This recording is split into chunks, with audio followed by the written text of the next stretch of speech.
Welcome, where the past whispers you to sleep. 15 medieval legends you won't believe were actually true. Have you ever lain awake at night? Your mind refusing to rest, thoughts looping endlessly. Like a procession wandering through the dark. You want to fall asleep. But sleep stands far away, somewhere beyond the fog of worry.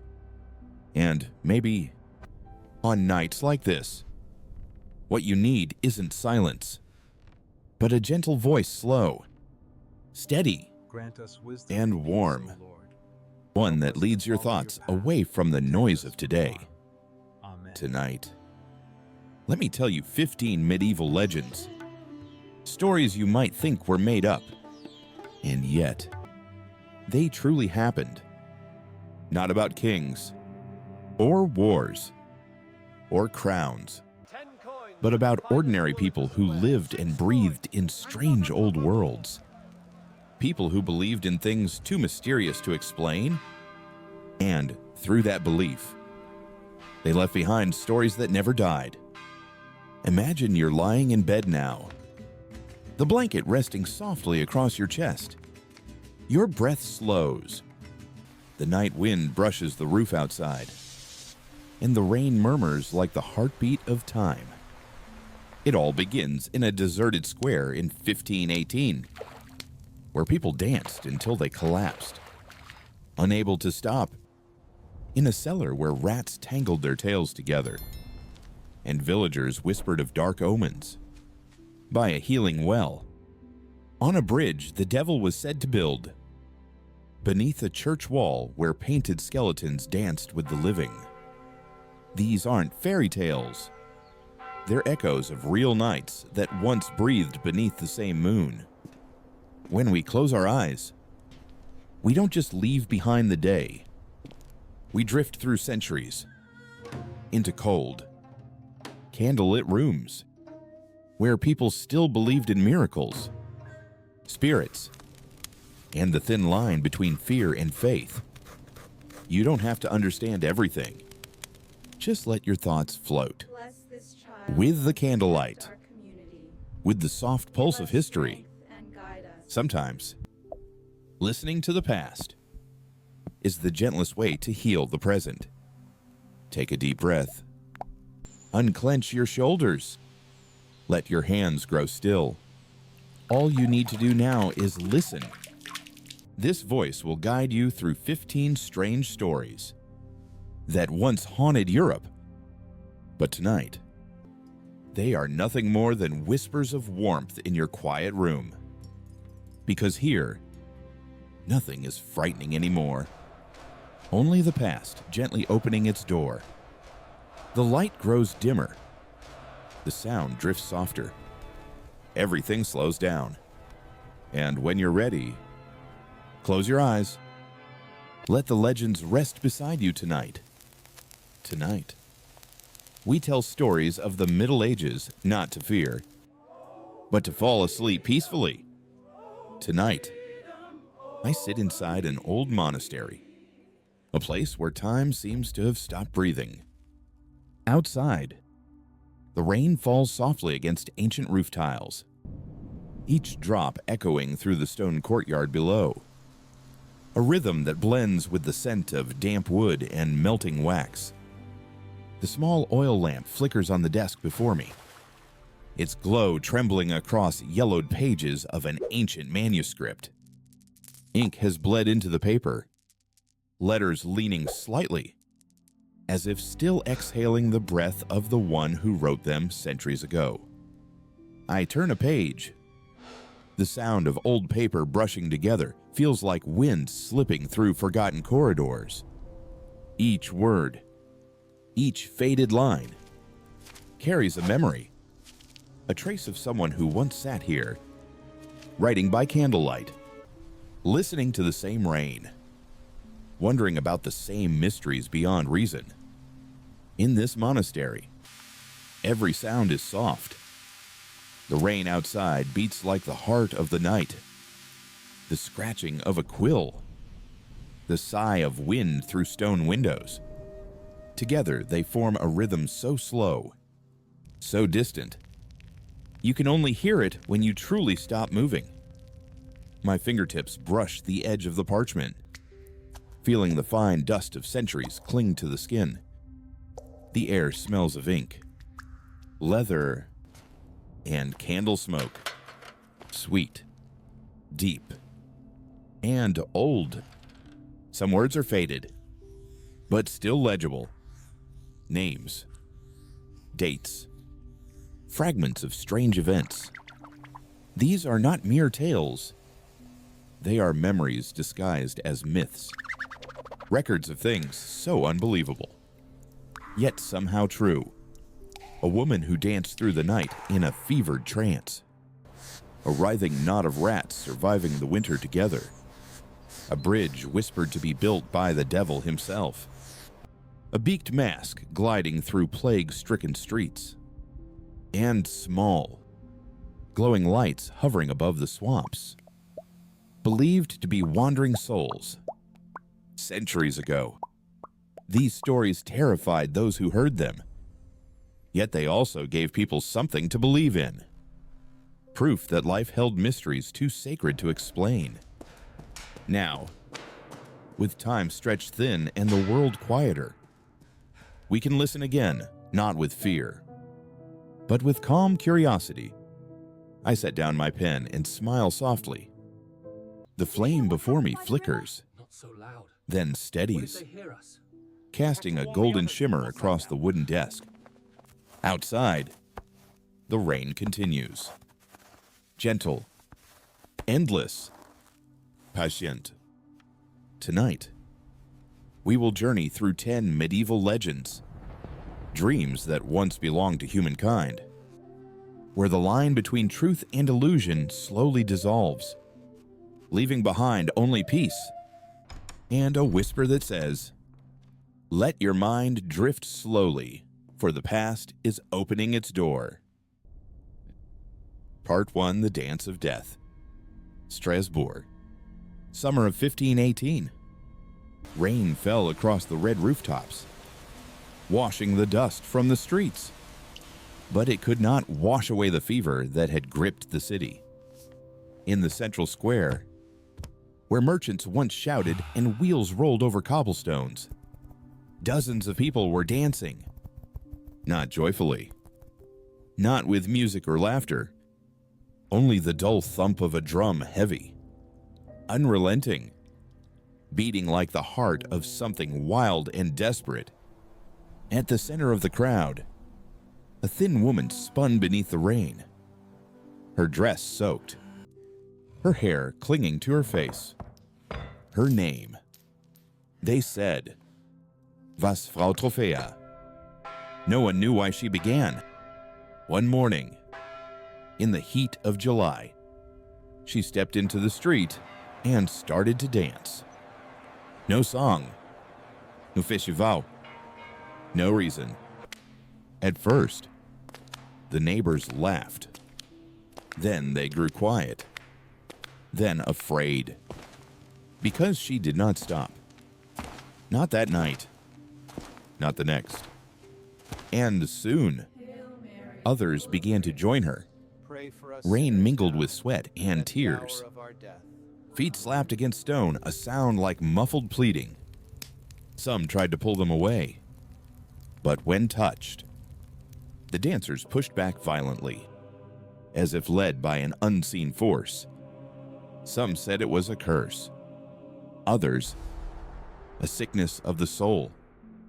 A fever not measured by heat, but by hopelessness. Most just stood and watched, caught between fear and pity. Night fell. Lantern lights spilled from windows onto the slick square, reflecting the writhing silhouettes of bodies that refused to rest. The drumbeat came from somewhere unseen.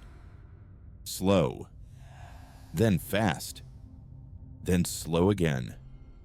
Each strike echoing through bone. The woman twirled, her skirt whipping arcs of rain. Each turn looked less like movement and more like surrender. A child hid behind a column, To the safe house. watching his mother in the chaos. Her eyes were distant. She did not see him. The father whispered, "Don't go near her." But the boy could still hear her voice, not in words, but in gasps, in footsteps, in the rhythm of a heartbreaking. By the third day, the city called it divine punishment. Priests prayed. The old burned incense. But the dancers kept moving, day after day, through exhaustion and rain, through hunger and pain. Even heaven seemed tired of it. The sky wept endlessly. They brought musicians, hoping melody would calm the afflicted. Instead, the music fanned the fire. They danced harder, faster, until their feet bled. Some collapsed, trembling. Others took their place. Every movement was a spasm of souls too long confined to silence. A physician wrote in his journal, "This is an illness born of fear. It spreads not through blood, but through despair." Perhaps they weren't mad. Perhaps they were simply trying to survive in a world too heavy for the heart to carry, and their bodies poor. Faithful vessels spoke what their mouths could not. When the drum stopped and the rain finally quieted, a few kept dancing, not realizing the silence around them. Then, one by one, they fell. The square fell still, the air trembling with the absence of sound. A man took off his coat and laid it over the first woman. She lay there, face soft, eyes closed, as if she had finally escaped the weight of her own pulse. The rain began again. No one knew if someone would start anew tomorrow. But that night, no one slept. Candles flickered in windows. Whispers traveled through the streets like ghosts of breath. And people said, "Sometimes we do not dance for joy, but because we can no longer bear our fear." Centuries passed, yet that summer still lingers. The summer when souls danced themselves empty, seeking peace in exhaustion. Their faces are forgotten, but the drum, the rain, and the breath of that night still echo faintly in the memory of humankind. A lullaby of sorrow from a distant world, where even pain once found its rhythm. That night, Strasbourg did not sleep, and humanity could not stop moving. They say that after that night, no one in Strasbourg spoke of it for many months. Not because they forgot, but because fear itself had turned into silence. Whenever it rained, people swore they could still hear faint footsteps under the stones, as if someone, somewhere, was still dancing. In a world no one could see. Some believed the dance was not a curse, but a prayer. A way for people trapped in hunger, sickness, and death to lose control once, to live truthfully once, before everything ended. Europe was broken then. Famine and plague had hollowed its towns, and faith was worn thin. People believed that storms were punishment, that sickness was divine justice, and that, when the body trembled, the soul might be cleansing itself. Old records say the dancers never seemed to tire. Some moved for 3 days straight, collapsing, then rising again, as if pulled by invisible rhythm. Doctors tried everything: herbs, prayers, exorcisms, but none of it mattered. The dancers needed nothing but the motion itself, something nameless, unreachable, that only their bodies could express. I imagine the scene. An empty square, puddles glinting with torchlight, bodies spinning in the mist, wet fabric brushing wet stone, breath and rain tangled together until they became one sound. Maybe in each movement, they were reaching for something lost. A memory, a faith, a reason to still exist. Because sometimes, when the world grows too cruel, the body becomes the only language left for pain. Not in words, but in rhythm, in trembling, in breath. One witness wrote that when Frau Trophea finally fell, her lips were still moving. No one heard what she said, but the corners of her mouth lifted. A smile, or perhaps a silent cry. No one knew. Only the rain answered, falling slow and steady, like a lullaby. In the months that followed, the dance spread to nearby villages.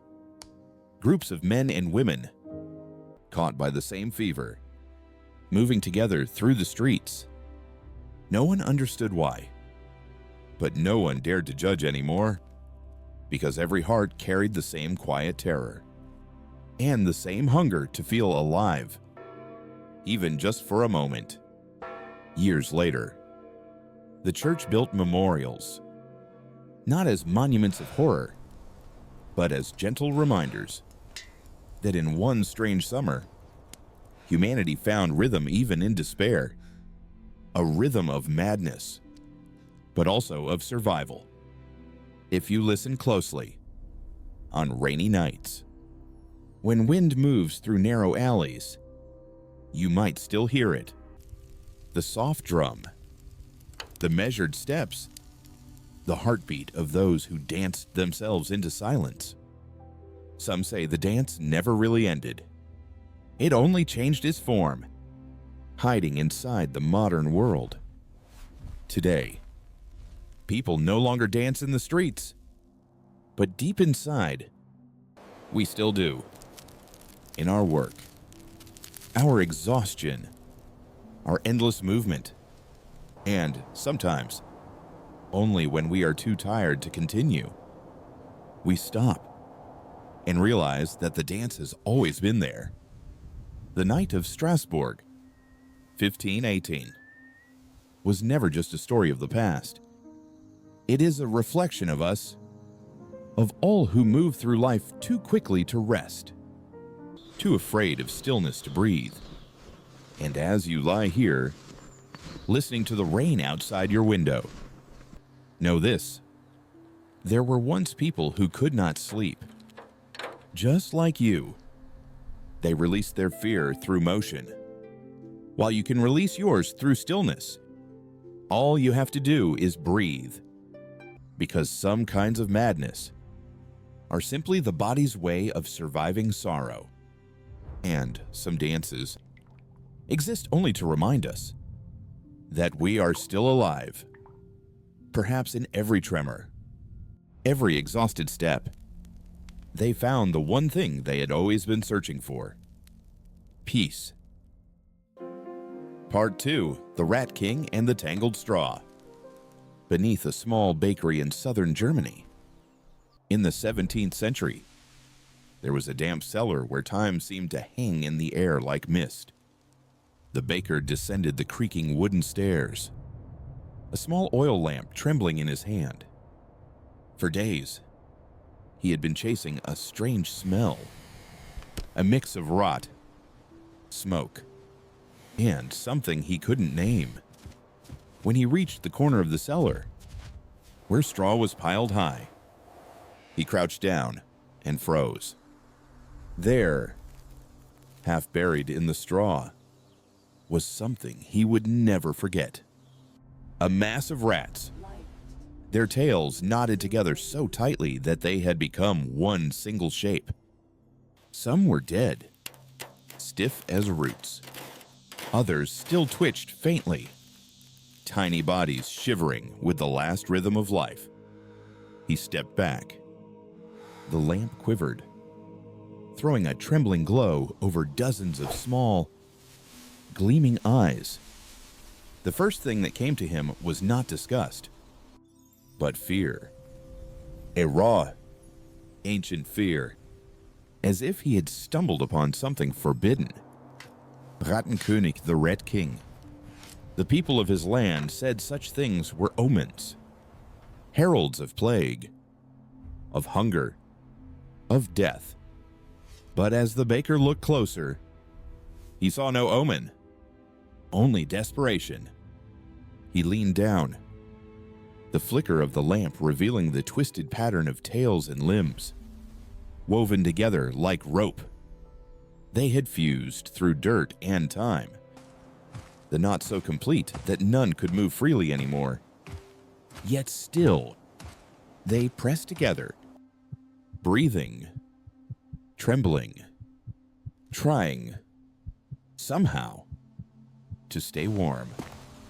He reached out, then pulled his hand back. Something in that fragile struggle made him pause, like watching a broken-winged bird still trying to fly. He brushed the straw aside. The rats shifted. A faint rustle. One lifted its head, bearing small teeth that clicked into the cold air. He placed the lamp closer. The golden light washed over the gray bundle. And, for a heartbeat, the cellar glowed like a strange cathedral. Then, it moved. Barely, but enough. A tremor ran through the tangle. A single pulse of life. The baker's heart thudded once, loud in his chest. He didn't run. Instead, he knelt, the lamp shaking softly in his hands, watching the rats tremble together, alive and afraid, bound by the same instinct that bound all creatures, to hold on. In the silence, the drip of rain echoed through the drain pipe above. The air smelled of straw, flour, and candle smoke, thick and human. He watched for a long time, and somehow, in that writhing knot of tails, he saw something familiar, a reflection of mankind itself, always clinging to one another, in fear, in loneliness. The next day, he told the villagers. They came to see. Some poked with sticks, others threw stones. A child asked, "Why are they stuck like that?" An elder answered, half whispering, half believing, "They are messengers of misfortune." But the baker said nothing. He simply watched as they carried the bundle away, hung it from a pole, and left it there, a charm to ward off evil. To him, it was not evil. It was sorrow. It was survival. That night, back in his cellar, he still heard scratching in the dark. Maybe his imagination. Maybe survivors returning. He sat on the steps, placed the lamp beside him. Its glow shivered across the wall, casting strange shadows, like strands of straw, like human arms entwined, holding each other through the long winter. Perhaps, he thought, they were never kings at all, just small, trembling creatures, searching for warmth, just as humans do, reaching for a hand in the cold. He took a small notebook from his pocket and wrote a few lines. I do not know if this is an omen of evil, but if it is, then perhaps it is only a reminder that even in fear, creatures find one another to survive. He closed the notebook and blew out the flame. The cellar sank into darkness, the faint scent of straw lingering like memory. Somewhere in the corner, a soft sound, a scrape, or maybe a heartbeat. 1 beat. 2. Silence. Above, flour drifted down like pale snow, settling on the baker's wooden table. He returned to his work the next morning.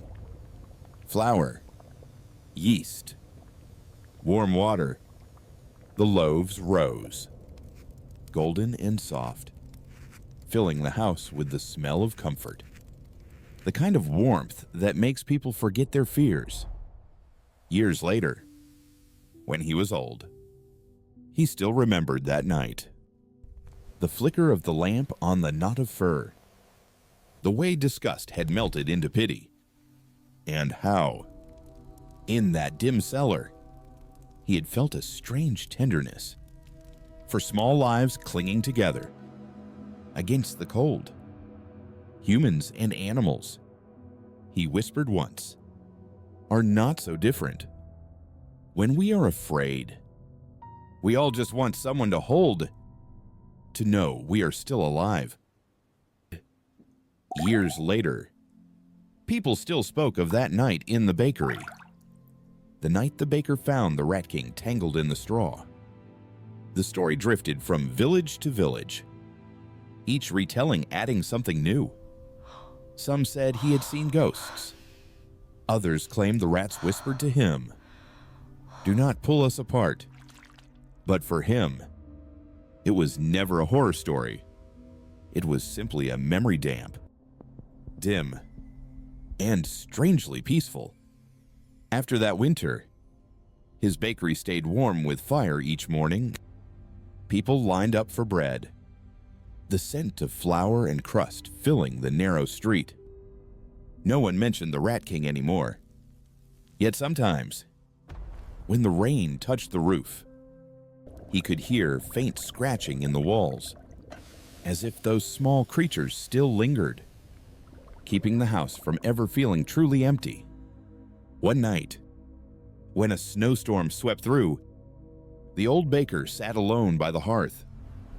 The oil lamp flickered softly, its light trembling across the walls. Outside, the wind howled through the shutters.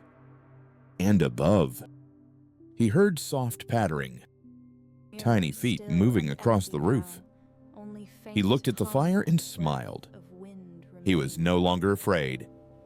He understood every creature fears the cold, and every heart seeks warmth.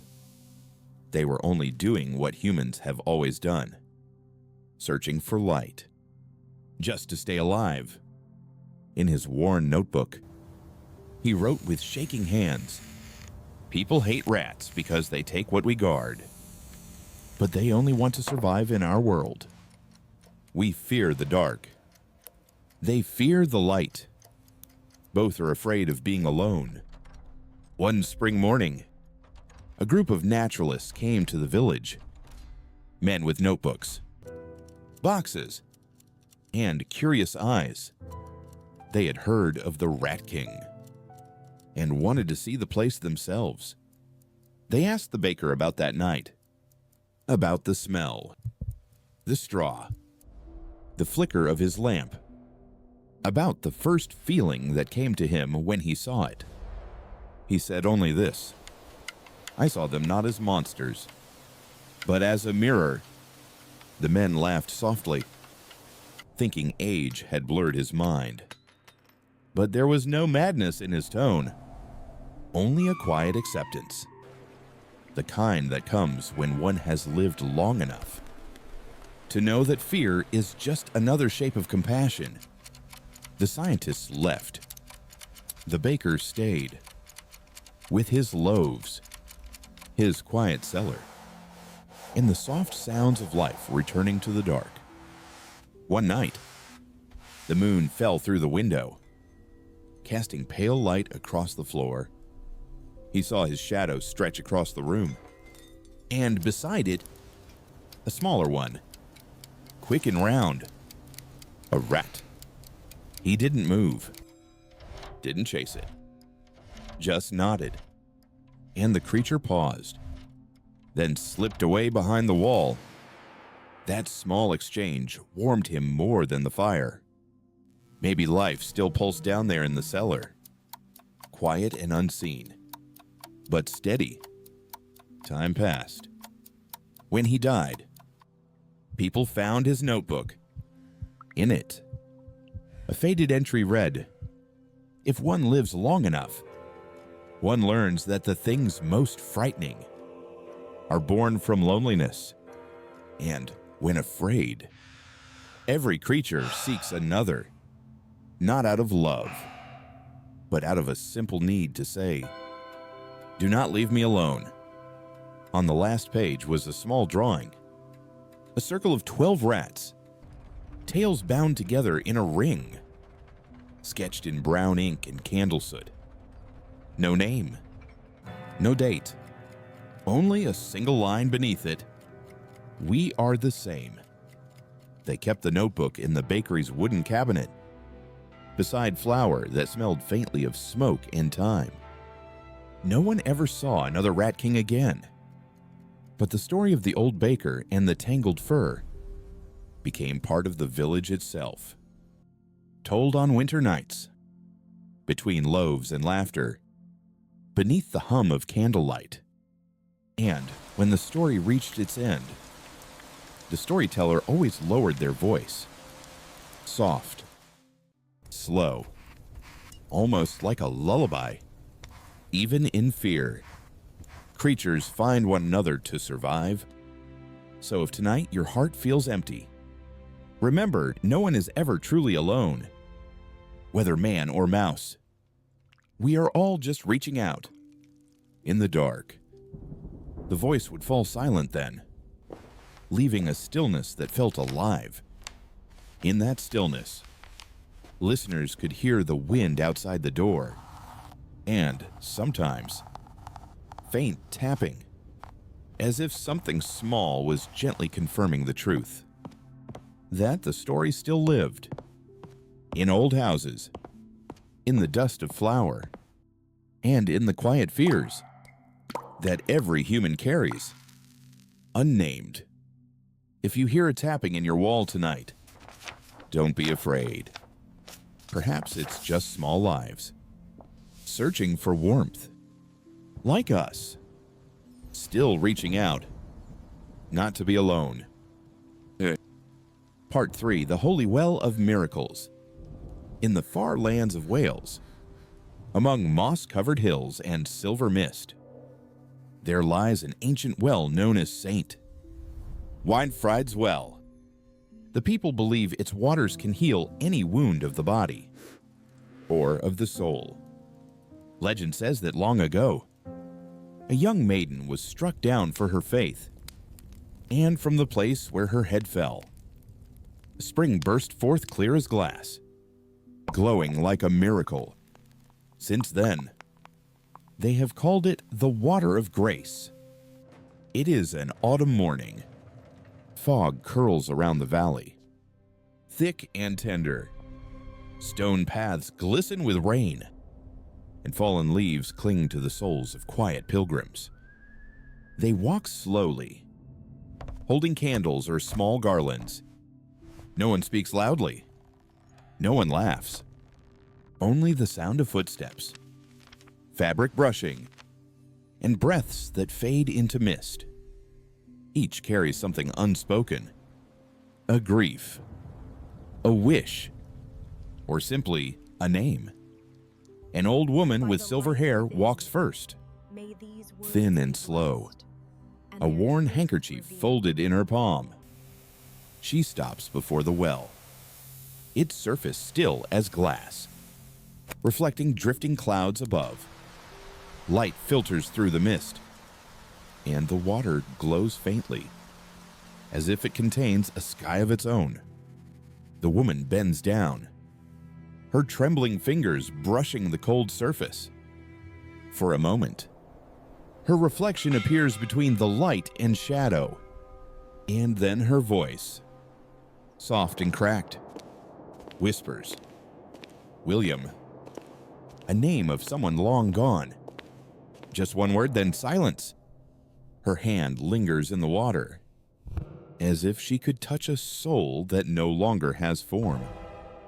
The cold seeps into her skin, and somehow, so does clarity. The ache in her chest turns lucid, and her memories, once heavy, begin to shimmer with tenderness instead of pain. Beside her, other pilgrims kneel. Some pray aloud. Some say nothing at all, letting the water slip through their fingers, drip to the ground in quiet circles of light. They share one rhythm: slow, calm, reverent. The storyteller stands behind them, watching droplets fall from the old woman's hands. In that moment, something shifts inside him. Not faith, but understanding that perhaps the miracle was never in the water, but in the act of bowing down, in the humility of realizing how small we are, and the grace of being thankful for still being able to love, to remember, to feel. A breeze brushes over the well, rippling its surface into soft rings. Each ripple carries a breath, a wish, a quiet piece of devotion, before melting back into stillness. A small sparrow lands on the stone edge, tilts its head, and drops a single feather into the water. It floats, spins once, and disappears beneath the surface. The old woman lifts her head, tears blending with the mist on her cheeks, then smiles, the kind of smile that comes when sorrow finally softens. She dips her handkerchief into the well, wrings it gently, and folds it away. No one asks her what she prayed for. Here, the words don't matter. Only the act of kneeling does. A little child follows her mother to the edge. The child's eyes widen at the shining water. She dips her hand in, then quickly pulls it back, laughing softly at the chill. Her mother whispers, "See, my love. This water holds what we believe in." The child nods, and one drop falls from her hand, breaking on the surface like a tiny blessing. No one truly knows where the water comes from, only that it never runs dry, even in drought. It remains clear, gentle, and alive.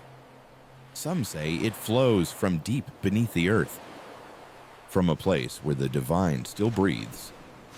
Others say it is the eternal tears of the girl who once died for her faith. But perhaps the true miracle is this: that no matter how many hands have touched it, no matter how many prayers it has carried, the water remains kind, still, pure. A young man approaches the well, dust from long roads on his coat. He stands for a long while, silent. Then, he bends down, scoops a handful of water. It is cold, a sharp, waking kind of cold. He closes his eyes, and in the sound of trickling water, he whispers something barely audible. "I'm sorry." 3 words, yet they seem to carry a lifetime. He opens his hand, and the water slips away, faults, and joins the stream below. For a moment, the world grows utterly still. No bells, no chants, only the smallest sound of a drop meeting its own reflection. The sun begins to lower, its light stretching through stone arches, turning the well into a pool of gold. Each droplet, each wisp of mist, seems alive, holding something sacred. The pilgrims begin to leave, their steps lighter, their eyes gentler. Only the well remains, And the water flowing, whispering, keeping every prayer as if it never forgets. The storyteller lingers, and in the hush of wind, he hears a voice faint, kind, like the echo of the earth itself. Perhaps the miracle isn't in the water, but in the gratitude we feel when we bow our heads. As night descended over the Welsh Valley, the holy well glimmered beneath the moon like a quiet mirror. No one lingered there now, only the soft, constant sound of water flowing from the heart of the earth, steady as an old hymn. The storyteller sat on the stone edge, watching the ripples reflect the pale moonlight. He did not pray. He did not wish. He simply listened as if the well itself were speaking. A breeze drifted down from the pine hills, carrying the scent of damp moss and wild grass. Far away, a church bell rang 3 times, then faded. The valley fell into a sacred silence, not empty, but alive, like the slow breathing of an ancient friend. The storyteller reached down and dipped his fingertips into the water. Coldness slid through his skin, spreading like a fine thread of light through his arm. He closed his eyes, and for a moment, the whole world became crystal clear, so still, so clean, that it almost disappeared. Water has no color, no shape, no taste, yet it remembers everything that touches it. Perhaps that is why people have come here for centuries. Not to ask for something, but to see themselves in its reflection. Small, fragile, yet still breathing, still able to bow, still capable of gratitude. He recalled the faces that had visited the well that day. The old woman whispering her beloved's name, the child giggling as cold water kissed her palm, the young man who said, "I'm sorry," and left lighter than before. They had come from different roads, carrying different sorrows. But when they departed, their steps were all the same, quiet, soft, and somehow free. There is something strange about this well. It never changes. Through storms and centuries, through countless prayers and trembling hands, its water remains clear, patient, kind, like the heart of the earth itself, silent, waiting, and without judgment. The storyteller remembered the old tales of the sick who once came here to wash their wounds. Some healed, some didn't, but all of them said the same thing, that when the water touched them, their pain softened, not because of miracles, but because they had allowed the water to carry their sorrow away. He cupped his hands, lifted the water, and watched it slide through his fingers, droplet by droplet, each one a memory, a thought, a letting go. As it fell, his heart felt lighter too.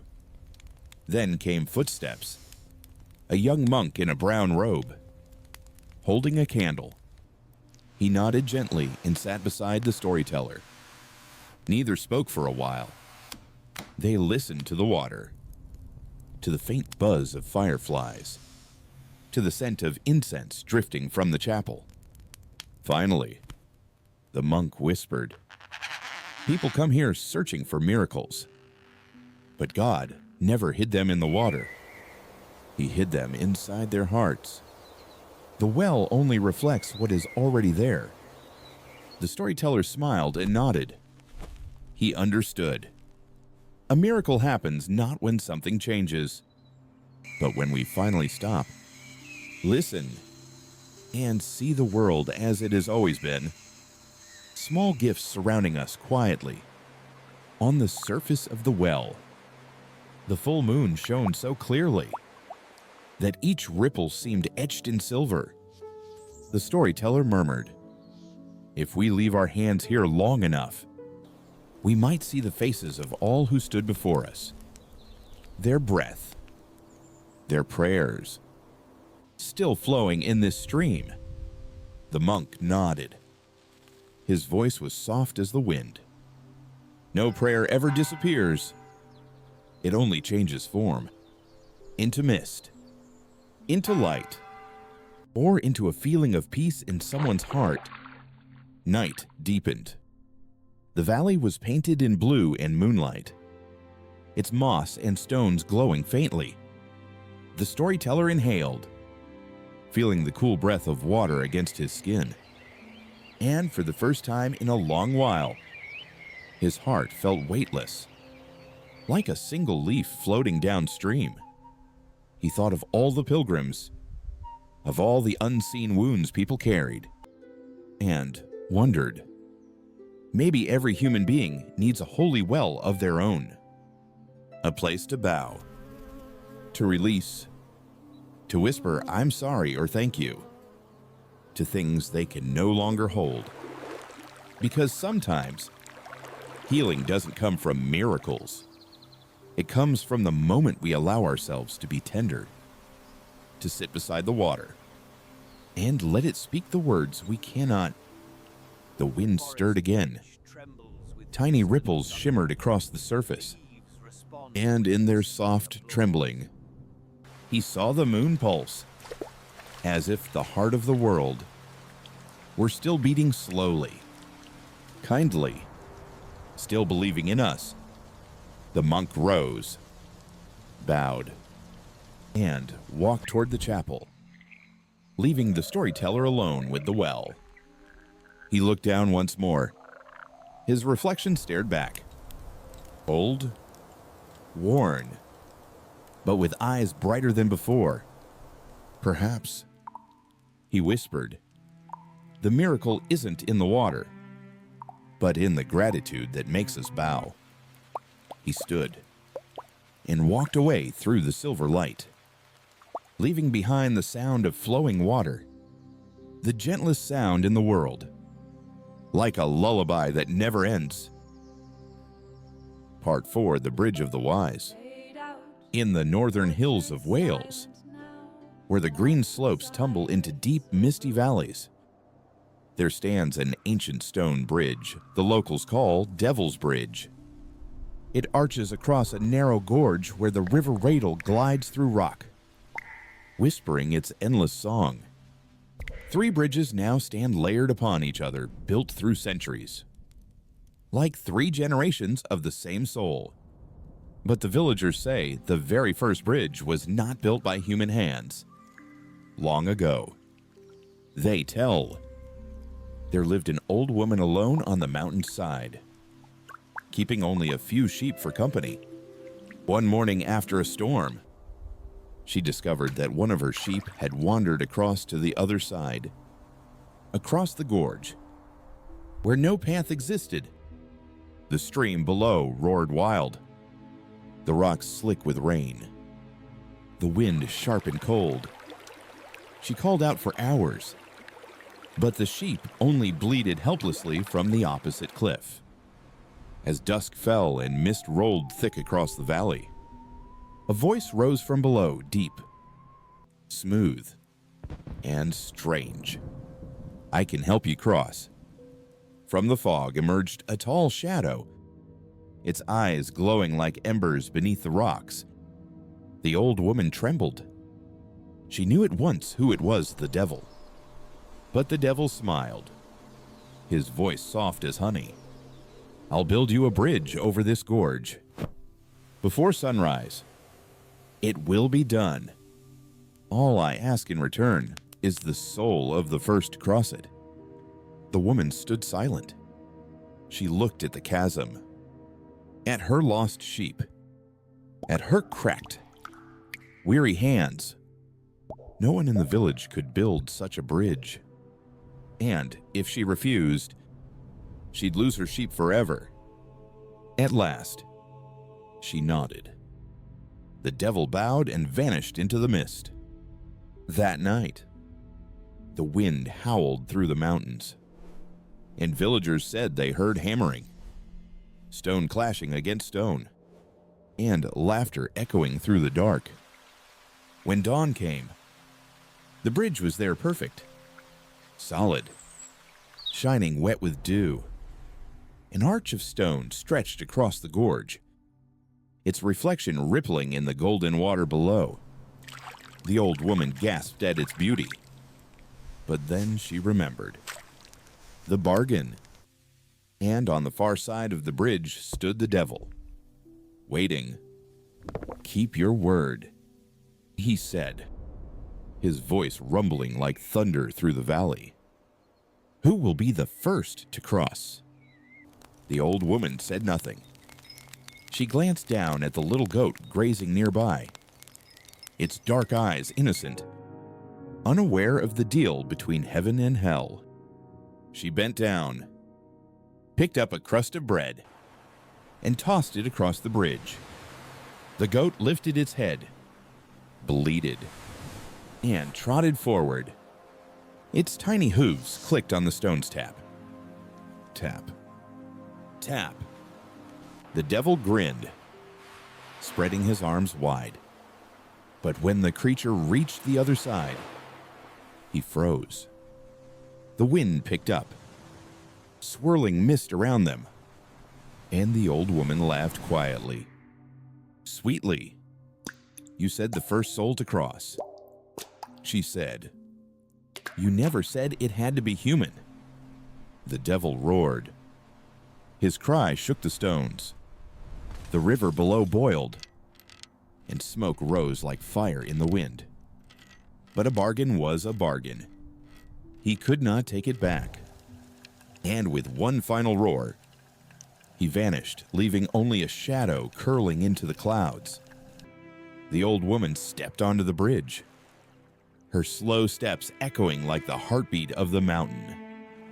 Halfway across, she paused, looked down into the bright green water, and saw her own reflection smiling back. The stream murmured softly. A sheep called faintly in the distance. Mist danced between the arches. There was no devil, only her, and the sound of her gentle laughter. The villagers, when they heard the tale, were at first frightened, then amused. They told it again and again, by firelight, at markets, to children falling asleep. And though the bridge kept its dark name Devil's Bridge, everyone knew what it really was: the Bridge of the Wise. Because sometimes, wisdom is not a weapon against evil, but a way to face fear with humor. Like the old woman, who, standing before the abyss, chose to laugh instead of tremble. When the wind rushes across the bridge, people say you can still hear her laughter. Soft, mischievous, a whisper reminding us, sometimes, wisdom is how humans face fear, with a smile. The bridge still stands today. 3 layers of time stacked upon each other, covered in moss and mist, spanning the same deep gorge.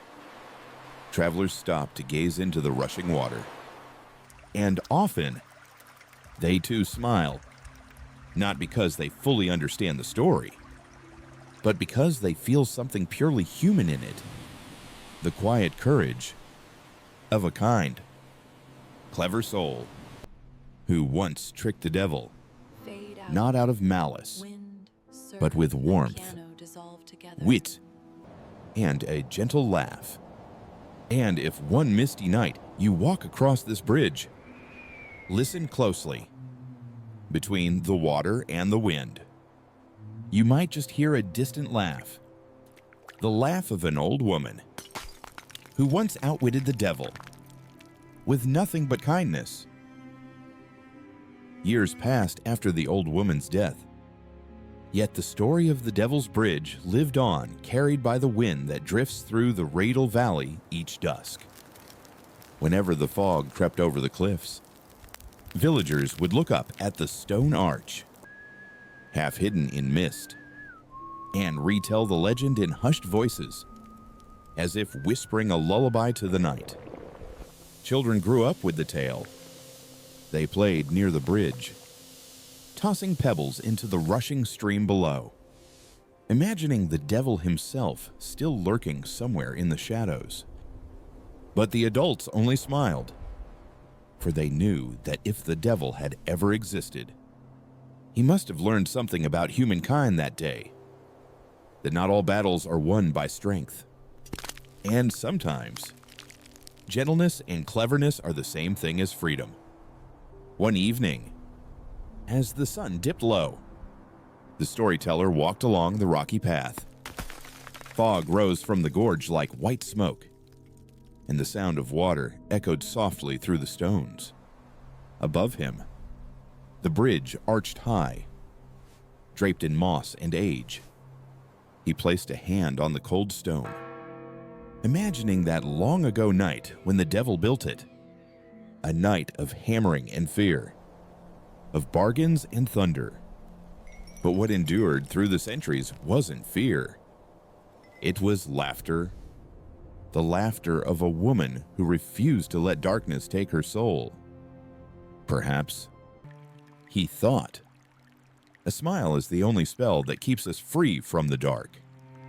He sat on a ledge, watching the water tumble below. The last light of day shimmered on its surface like 1,000 tiny mirrors. A flock of sheep passed nearby, their bells chiming softly in rhythm with the wind. It was so peaceful, as if even time itself had slowed to listen. In the village, people still believed the bridge brought good fortune. Young couples came to touch its cool stone railings, wishing that no matter how hard life became, they would always find the strength to laugh together. The elders came simply to sit and listen to the stream, because, as they said, the sound of this bridge reminds us that every fear eventually fades. One autumn night, under a full moon, the storyteller returned. Mist covered the bridge in a pale glow. He thought he heard footsteps faint, measured, light. A small figure walked slowly across the bridge, cloaked, quiet, wrapped in silver fog. At the center, the figure stopped, looked up at the moon, and smiled. A tender, knowing smile that seemed to belong to another time. For a moment, he felt certain he was seeing the old woman herself. There was no power about her, no halo of mystery, only stillness, and the calm wisdom of someone who once understood that cleverness is not about conquering others, but about living kindly. In a world full of fear, he tried to call out, but before he could, the figure vanished into the mist. Only the bridge remained, and the sound of the river below, flowing endlessly like an ancient lullaby. He stood there, and through the whispering wind, he heard a voice faint, soft, almost smiling. Do you know? A smile is a silent prayer from the one who no longer fears. The wind rose, lifting the mist, spilling moonlight into the water until it shattered into silver shards. He bowed his head and smiled. Just a small, quiet smile, but warm and real. From then on, when he told the story of the bridge, he no longer spoke much of the devil. He spoke of the woman who smiled.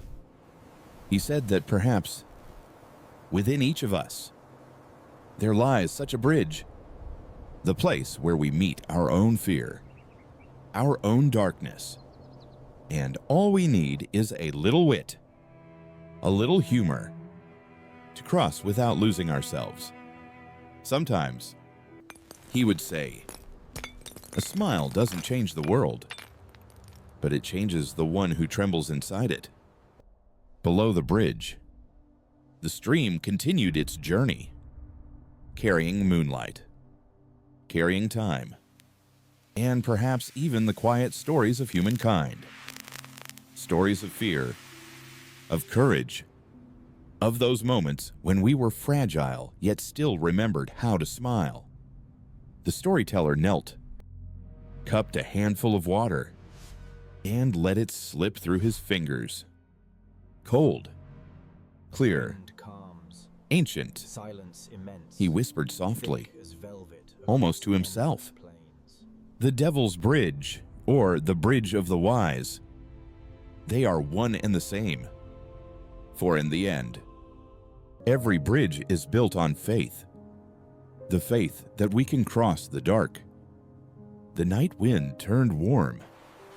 Far away, the sheep called faintly, like echoes of a gentle memory. Above, the bridge floated in the mist, suspended between two worlds, between dream and waking, between fear and peace. The storyteller closed his eyes, and through the cool air, he heard laughter again.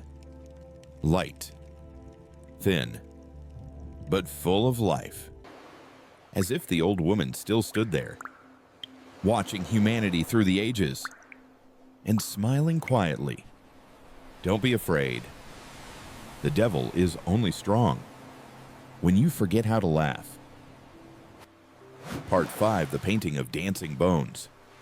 In the region of Lorraine, France, there stands an abandoned church, a place where, they say, time has fallen asleep, but death has remained awake.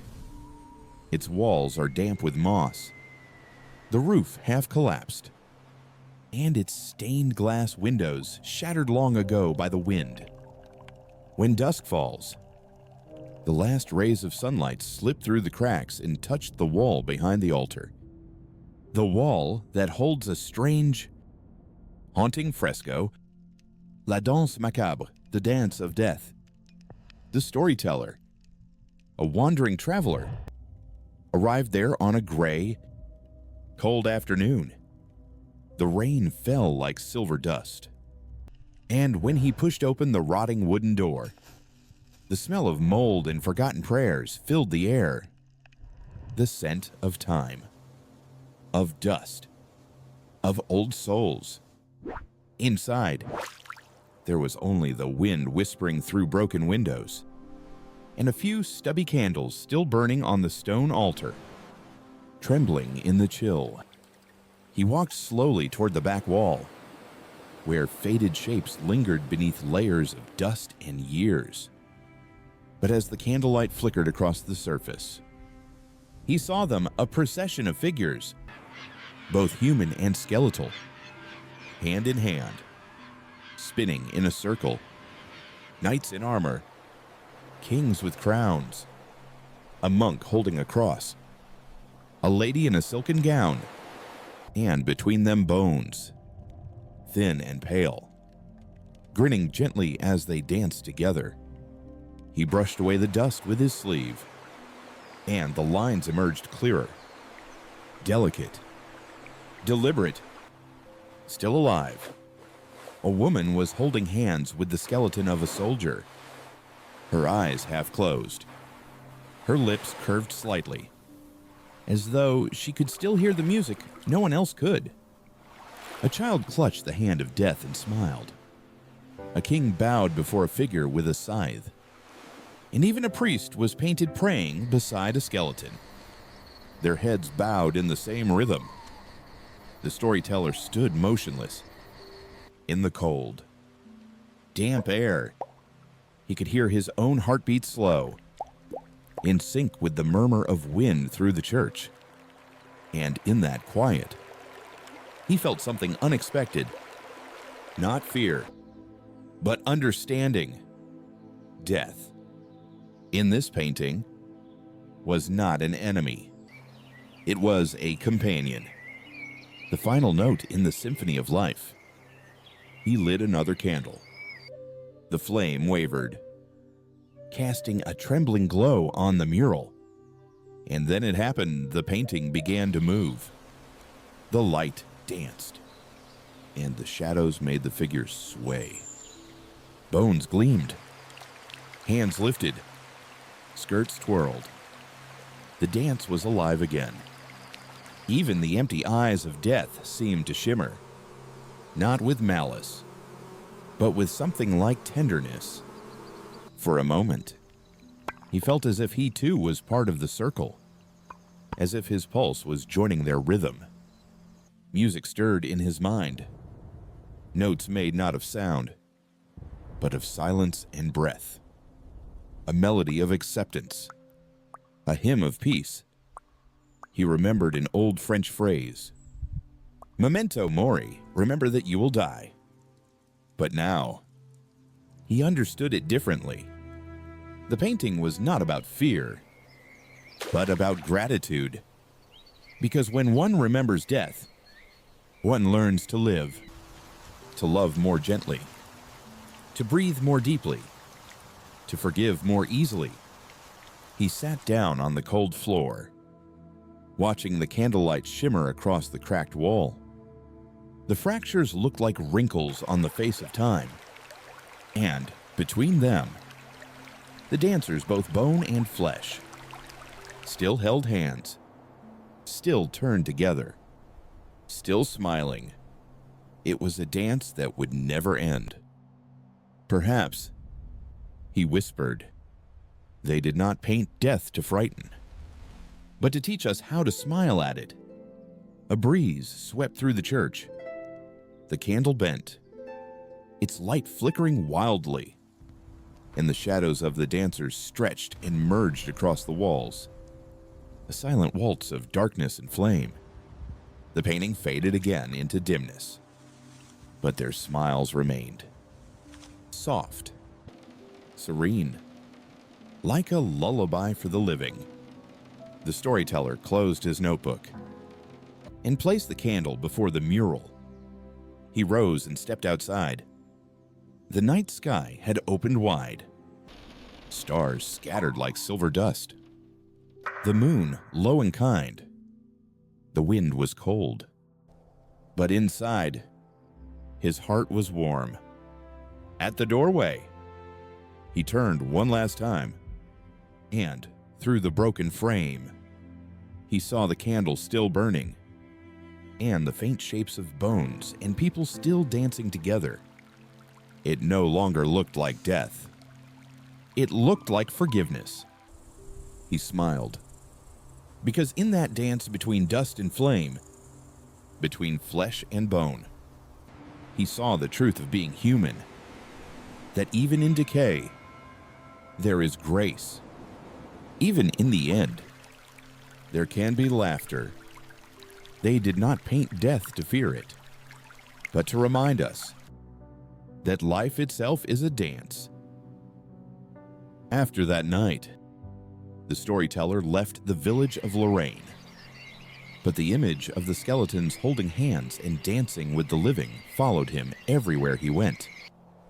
Through forests, across mountains, through towns wrapped in silence. The image never faded. It returned whenever he heard the sound of church bells in the distance, or saw a candle trembling in the wind by a roadside shrine. Once, he stopped at a small inn on the outskirts of Paris. The innkeeper was an old widow, small and quiet, with bright eyes and a gravelly voice. When he mentioned La Danse Macabre, she looked up and smiled faintly. "Ah, so you've seen them too," she said. "I see them every night." Her words startled him.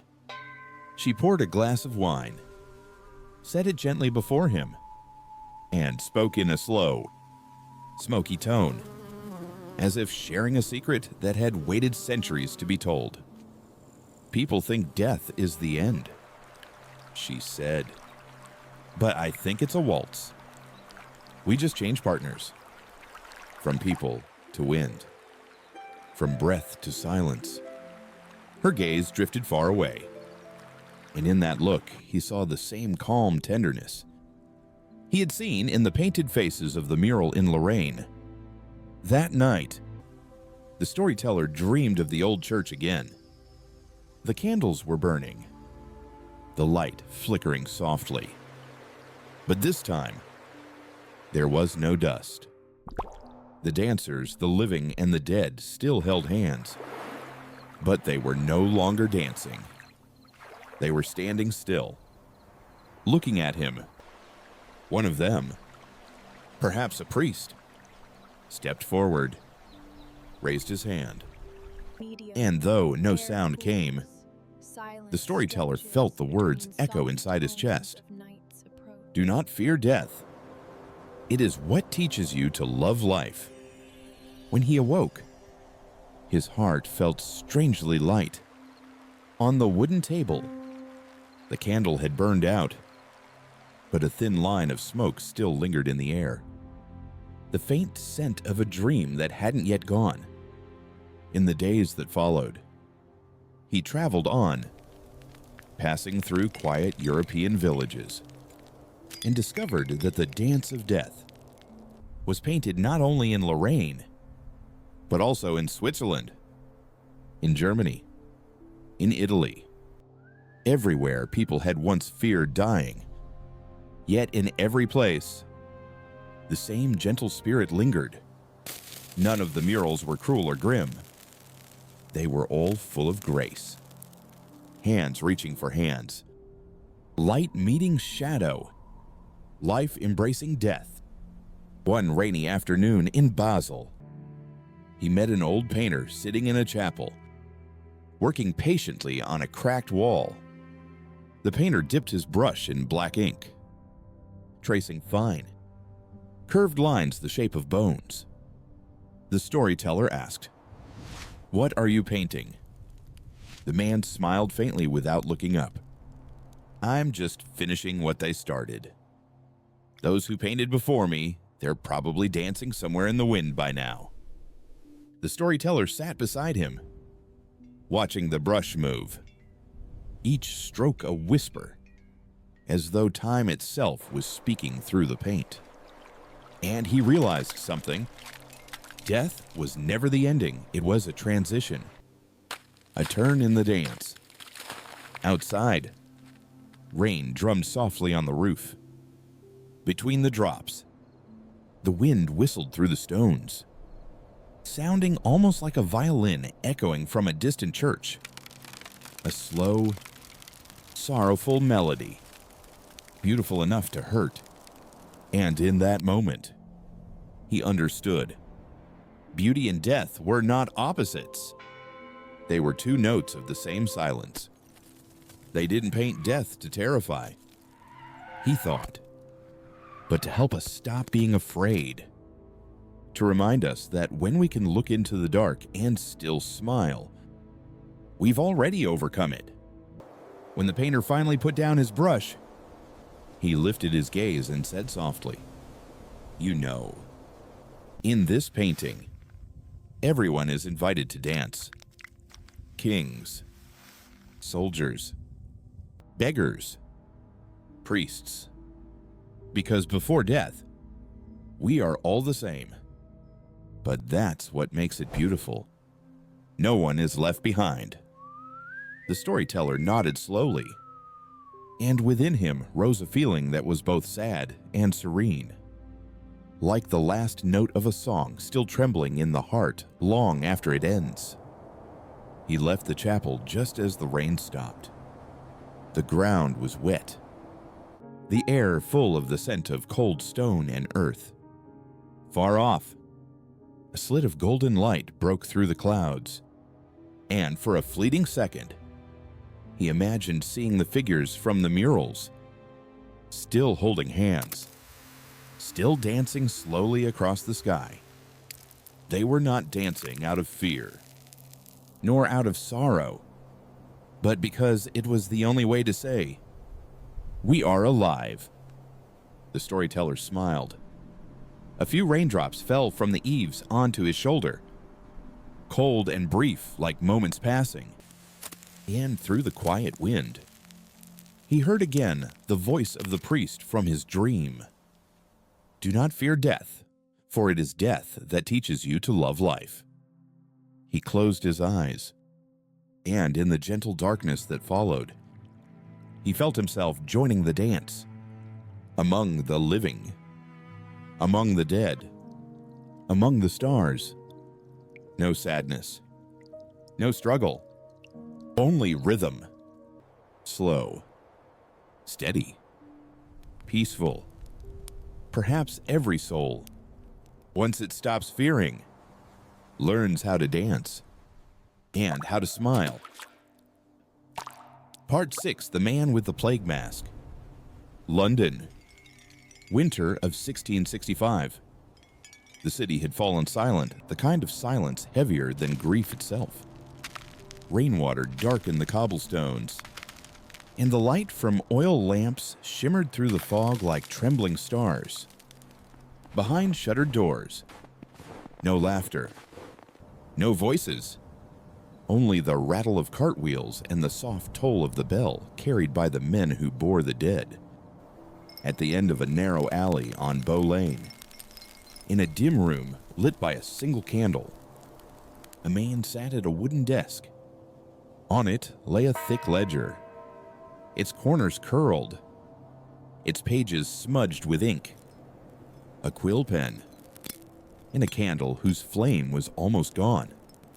He was a plague doctor, and across his face he wore what the world called the beak mask, a mask of black leather with a long curved beak like that of a raven, and inside it bundles of rosemary, mint, pine resin, and dried herbs, his only armor against the invisible. Every breath he took was filled with the scent of wax and herbs. Every exhale echoed hollowly inside the mask, like the breath of someone utterly alone in a world that had stopped breathing. He bent forward and wrote the final name of the day in his book. Martha K., age 7. Beside the name, he drew a small cross. He set the pen down, and for a long while, he was still. Behind the mask, his eyes blurred. No one could see it, and there was no one left to see. Outside, the church bell rang 3 short notes, then silence. Wind slipped through the cracks in the window frame, and the candle flickered weakly. He lit a stick of incense and placed it in an old brass dish. The smell rose, sweet and bitter, gentle and mournful all at once. A fragrance caught between prayer and ash. Pale light seeped through the glass, mixing with the smoke until the air turned silver gray. In that faint glow, he saw his own hands, thin, veined, trembling from cold and exhaustion. Dark stains marked the leather of his gloves. Blood, or ink, or life itself. He no longer knew. They said the plague doctors were like ghosts, wandering between the living and the dead, belonging to neither. But those who stood near them, if anyone dared, could still hear the sound of their breathing. Slow, weary, but steady. In that small room, his breath mingled with the sigh of wind, a rhythm soft as a heartbeat, echoing through a dying city. Sometimes, through the mask, he thought he heard voices, a woman calling her child, a child laughing, footsteps in a wooden hallway. But when he turned, there was only darkness, and the scent of rosemary trembling in the air. He had known fear once, the kind that makes the hands shake and the will crumble. But over time, he understood something simple and terrible. When everyone runs from death, someone must stay behind to guard the living. Between the smell of herbs and the weight of fear, he thought, someone must choose to remain. He picked up the pen again, not to write another name, but to draw a single curved line, a breath on paper. Then he looked toward the window. The world outside was black, save for a faint blue shimmer. Moonlight mixed with fog, spilling through the cracks in the glass. The candle sputtered once and died. The room sank into shadow. Only the scent of smoke and rosemary remained. The bluish light fell across his mask, and in that ghostly glow, he still stood there, motionless, unyielding. People would later say that during the plague years, some doctors died mid-sentence, their pens still pressed to the page. Some collapsed beside their patients, their hands still measuring the last pulse. But this man did not collapse. He simply grew still, as if he had chosen silence over surrender. And somewhere, beneath the heavy mask, there lingered the smallest spark of faith, that even in the final breath, a human being could still choose compassion. London slept under a sky of fog. The bells rang distantly. Horses moved like shadows, but the little room kept its smell of rosemary and ash. On the desk, the ledger lay open, its last page still damp with ink. Years later, when the house was torn down, they said they found that same book. And beside the name of the 7-year-old girl, written in faint, trembling letters, was one final line. We are still alive, so long as we choose to stay for one another. Between the scent of rosemary and the fear of death, there are those who choose to stay, to keep life alive. Weeks passed, and the plague still devoured London, slowly, like a fire burning beneath the fog. No songs rose from taverns now. No fishmongers shouted along the river. Only the sound of the death cart's wheels, steady as the fading heartbeat of the city. The man in the black-beaked mask still walked the streets. Each step sank into mud and ash. Each door he knocked on held a question. Would there still be breath behind it? People saw him from afar, a dark figure moving through the mist. And when he passed, doors shut, windows closed tight, as though his very shadow carried fate. But he did not blame them, because behind the glass eyes of the mask, there was nothing left but the quiet acceptance of loneliness. One gray afternoon, he stopped before a small house on Bread Street. A white cloth hung over the door, the mark of sickness. He knocked 3 times, then stepped inside. A young woman lay on the bed, her hand gripping the blanket, her breathing shallow but warm. The room was dim, a narrow window letting in a thread of light that fell upon a wooden table, a jar of herbs, a roll of cloth, and an open Bible, its pages trembling in the draft. When she saw him, the long black beak, the hollow eyes of glass, she flinched. But when he moved closer, he removed his glove and placed his bare hand on her forehead. Behind the lenses, his gaze softened. "Don't be afraid," he murmured. "Breathe. The herbs will help." Her lips quivered. "Aren't you afraid?" she whispered. "Everyone else is." He paused for a moment, then said quietly, Yes. But if fear decides everything, who will be left to stay with the living? The woman's eyes filled with tears, then slowly closed. Her breathing steadied.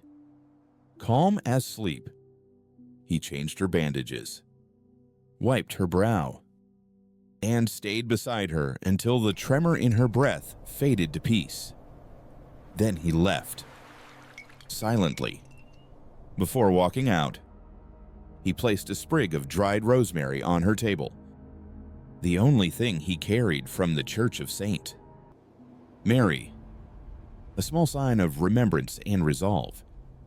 That night, back in his room, rain streaked the window, and the moon spilled like silver ink across the floor. He laid the mask on the table. When he took it off, the cold air bit his skin, and his face appeared, gaunt, pale, but with eyes that still burned faintly. Like coals refusing to die, he looked at the mask, the companion that had walked beside him. Through countless doors, countless deaths, countless fears, inside it lingered the scent of rosemary, mint, cinnamon, and resin, the smell of endurance. He opened his ledger and wrote beneath the woman's name. Survived. Perhaps by medicine. Perhaps by faith. Or perhaps simply because she wanted to live. Then he smiled. A small, tired smile, but real. The next morning, London lay in mist. The air smelled of ash and herbs. Above the rooftops, a few black crows circled low. He put on his coat, fitted the mask again, and stepped into the streets, moving through the fog like a dream. At a corner, he saw a boy selling newspapers, shivering under a thin cloak. When the boy saw him, he bowed quickly.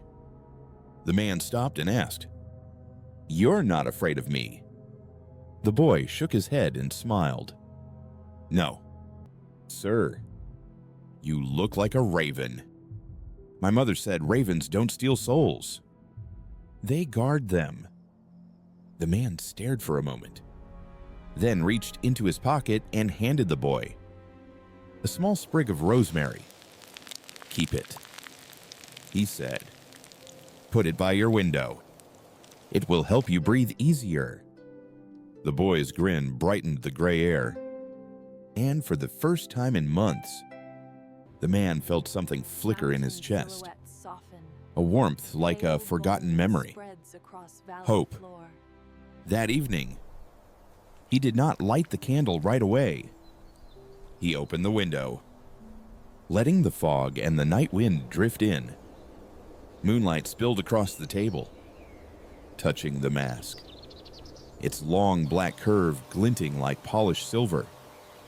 He placed a hand on it, whispering, "They call you a symbol of death, but to me, you are proof that I am still breathing."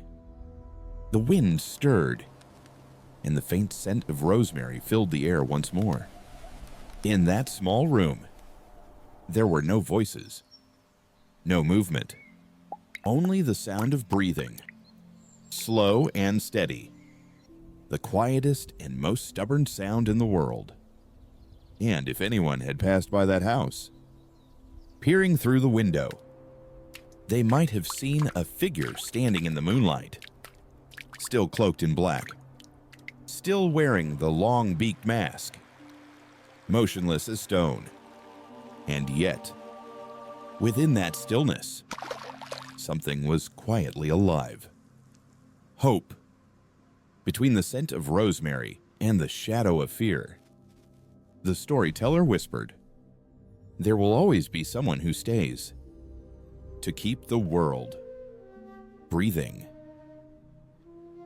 Part 7: The Fire Beneath the Earth. Iceland in the Age Before Maps.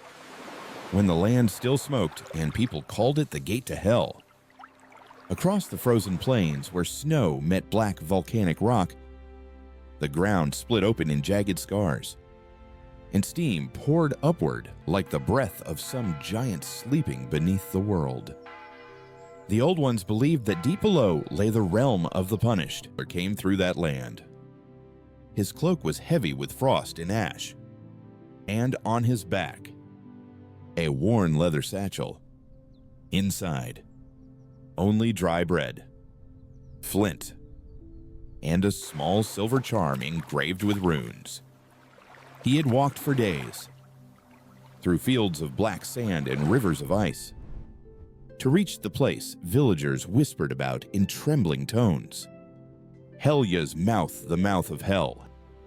The path was broken and cruel. Each step cracked the frost beneath his boots. Each breath stung with the sour smell of sulfur. The sky was neither day nor night, a dim northern twilight that never fully darkened, never truly dawned. At last he reached it. Before him yawned a great fissure in the earth, breathing out thick white steam that twisted upward like spirits rising.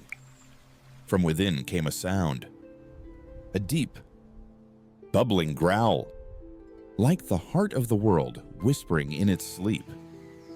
He knelt beside the edge and pressed his hand to the ground. It was warm, warm enough to sting. And in that burning warmth, he felt his heartbeat slow, as though the earth itself was breathing through him. People had said, only a madman kneels before hell, but he did not feel mad. He only wanted to understand what lay beneath, and why mankind feared it so much. The wind picked up. Ash stung his face, and the steam grew thick, wrapping around him like a shroud. Through the haze, a voice, or perhaps the earth itself, seemed to whisper, "Do you fear me, or do you fear yourself?" He looked up, but there was no one. Only the golden mist and the trembling air. The words struck deep, for he knew that all his wandering, all his searching, had been to escape the fear within his own heart. He lowered his head, his palms still pressed against the hot stone. Sweat rolled down his temples. His breathing grew heavy, but he did not move away.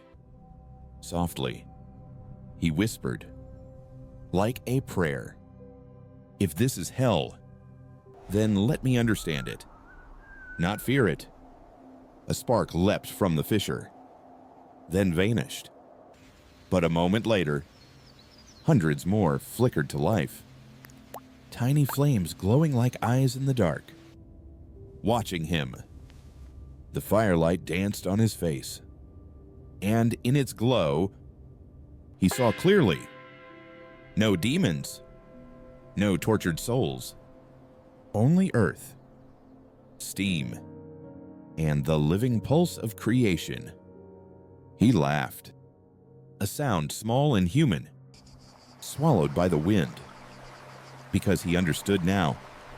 Hell was never beneath his feet, but within the hearts of those who had never tried to understand, never forgiven, never let go. The wind howled, the smoke swirled upward, and then it opened. Through the rising steam, the sky broke through.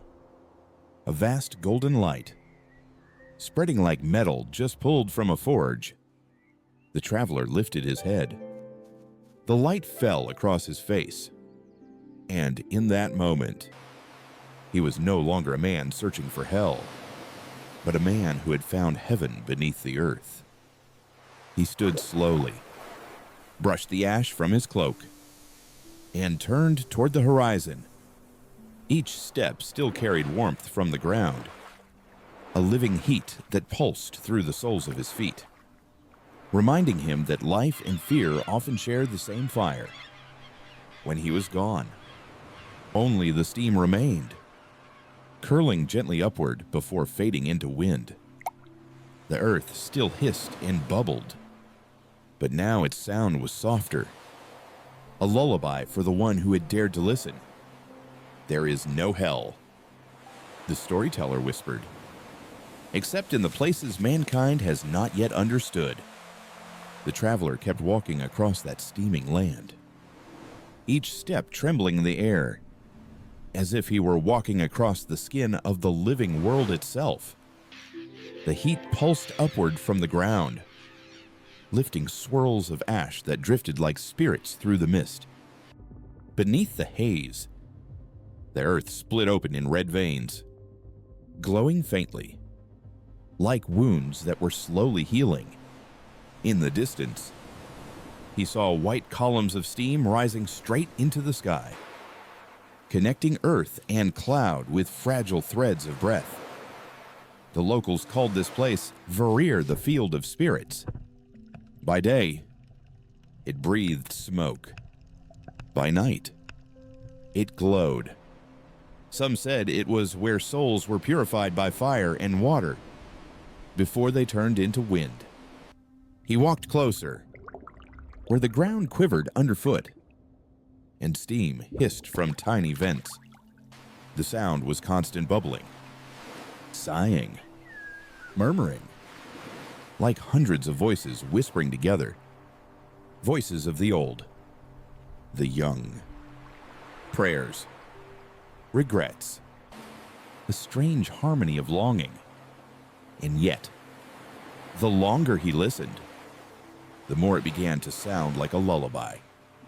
He sat down, placed his hand upon the earth, and realized it was not frightening at all. It was warm, a gentle warmth, like a hand resting on his own. Each gust of steam stung his face, but somehow it calmed his heart. This is not the mouth of hell, he thought. This is the breath of the world, proof that life still stirs in the places men once called dead. As night fell, he found a great black rock and rested beneath the vast northern sky. There were no people, only the sound of wind and the faint glow of the molten soil below. He built a small fire, and as it burned, he watched his shadow stretch long and wavering across the stone. In that flickering light, he saw his own face. Not the face of a wanderer seeking, but of someone who belonged to the land itself. His every breath joined with the steam rising from the ground. His heartbeat echoed the bubbling deep below. And he understood. There was no above or below. No heaven or hell. Only the places we dare to look. And the ones we still fear. The night cleared. The northern sky unfurled like dark silk. And far beyond the horizon, the aurora began to dance. Ribbons of light green, violet, gold flowed across the heavens, rippling like rivers of color. Their reflection shimmered in the steaming earth, so that for a moment, it seemed as though the sky and the underworld were speaking. The traveler lifted his eyes. The beauty of it filled him with quiet tears, because now he understood. The world was not only dangerous or cruel, it was alive, breathing, and reminding him that we are never truly alone. He remembered something his father once said, long ago by the hearth. People fear fire because it burns, but they forget it is the same fire that keeps them alive through winter. Now, in the cold heart of Iceland, those words burned in him anew. The steam kissed his face. His eyes stung, and yet he smiled. The smile of a man who finally knew. That fear, too, is a form of love not yet understood. Morning crept in. The mist thinned, and pale sunlight reached through the steam. The ground quieted, its hissing fading to soft breath. The earth no longer raged. It only exhaled, as if waking from a long sleep. The traveler stood, turned back to look at the land of fire behind him. What once had been called the mouth of hell now looked like a beating heart. He knelt one last time, laid his palm to the soil, and whispered not to the gods, but to the world itself. There is no hell here, only life, fierce, burning, and gentle, like a miracle. Then he rose, pulled his cloak close, and walked into the wind. The first light of dawn stretched across the road, turning the mist to gold. Each breath he exhaled merged with the steam of the earth and drifted away, softly, peacefully. Behind him, the ground still smoked, but no one would ever call it a gateway to hell again. It was simply the breath of the living world, a world humanity had finally learned to see with gratitude. Part 8, the story of the brick in the mouth. Venice. On a misty winter afternoon, on the island of Lazaretto Vecchio, once a quarantine ground for plague victims in the 15th century, the soil was damp, cold, and smelled of salt and age. Archaeologists worked quietly, their hands brushing away centuries of silence, each small trowel revealing a fragment of what the city had tried to forget. Beneath the earth, they found a skull, but not like the others. Between its teeth, a red brick worn, moss-covered, lodged firmly in the open mouth, as if someone had placed it there to keep something from escaping. A man, an aging archaeologist named Giovanni, knelt beside it. His fingers trembled slightly as he brushed away the dust. He touched the edge of the brick, felt the dry chill of baked clay, and the heavy silence that hung around it. No one spoke, only the soft sound of waves in the distance, and the scratch of a pen recording the find. A young assistant broke the stillness. "Do you think they did it to stop a vampire?" "Sir." Giovanni didn't answer right away. He stared at the skull for a long time, light from his torch glinting in its hollow sockets. Finally, he said softly, perhaps they were afraid, but their fear wasn't for the dead. It was for themselves. In the 15th century, when plague swept through Venice, people believed that the dead could rise. When graves were disturbed, bodies were found swollen, mouths gaping, sometimes releasing faint moans as trapped air escaped. To the living, it sounded like the dead were feeding on the souls of the living. So, to stop it, they stuffed bricks, stones, or coins into the mouths of corpses to silence them, to seal fear inside. Giovanni knew this story. He had read it in books. But seeing it, a brick resting where a voice once was, made his heart tighten. Because this was not just superstition. It was a record of human fear and of how desperately people tried to control what they could not understand. He placed his hand gently on the jawbone, careful not to disturb the fragile stillness. In his mind, he saw her, for the skull was small, the cheekbones fine. A woman, perhaps a Venetian who once lived a simple life, weaving linen, cooking over small fires, praying at the chapel by the water. Then one day, the fever came. She was taken to the island to die among hundreds of others. And when she was gone, someone, perhaps a priest, perhaps a loved one, placed a brick in her mouth, not out of hatred, but out of love twisted by fear. They did not know what a plague was. They only knew terror and the desperate need to feel safe. And so, to ease their hearts, they laid a brick upon their fear. Giovanni exhaled slowly, his breath a faint mist in the cold air. He looked around.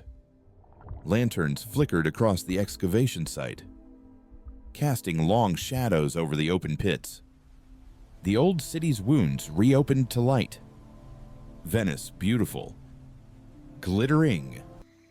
But beneath its marble streets lay thousands of forgotten bodies.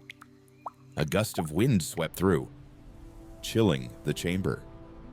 The flashlight flickered, and in that moment, Giovanni thought he heard a whisper, soft, from somewhere inside the skull, from behind the sealed brick. "Let me sleep." He froze. The feeling passed as quickly as it came, but his heart beat faster, not from fear of ghosts, but from the realization that fear itself lingers, woven into the air, into memory, into the human soul.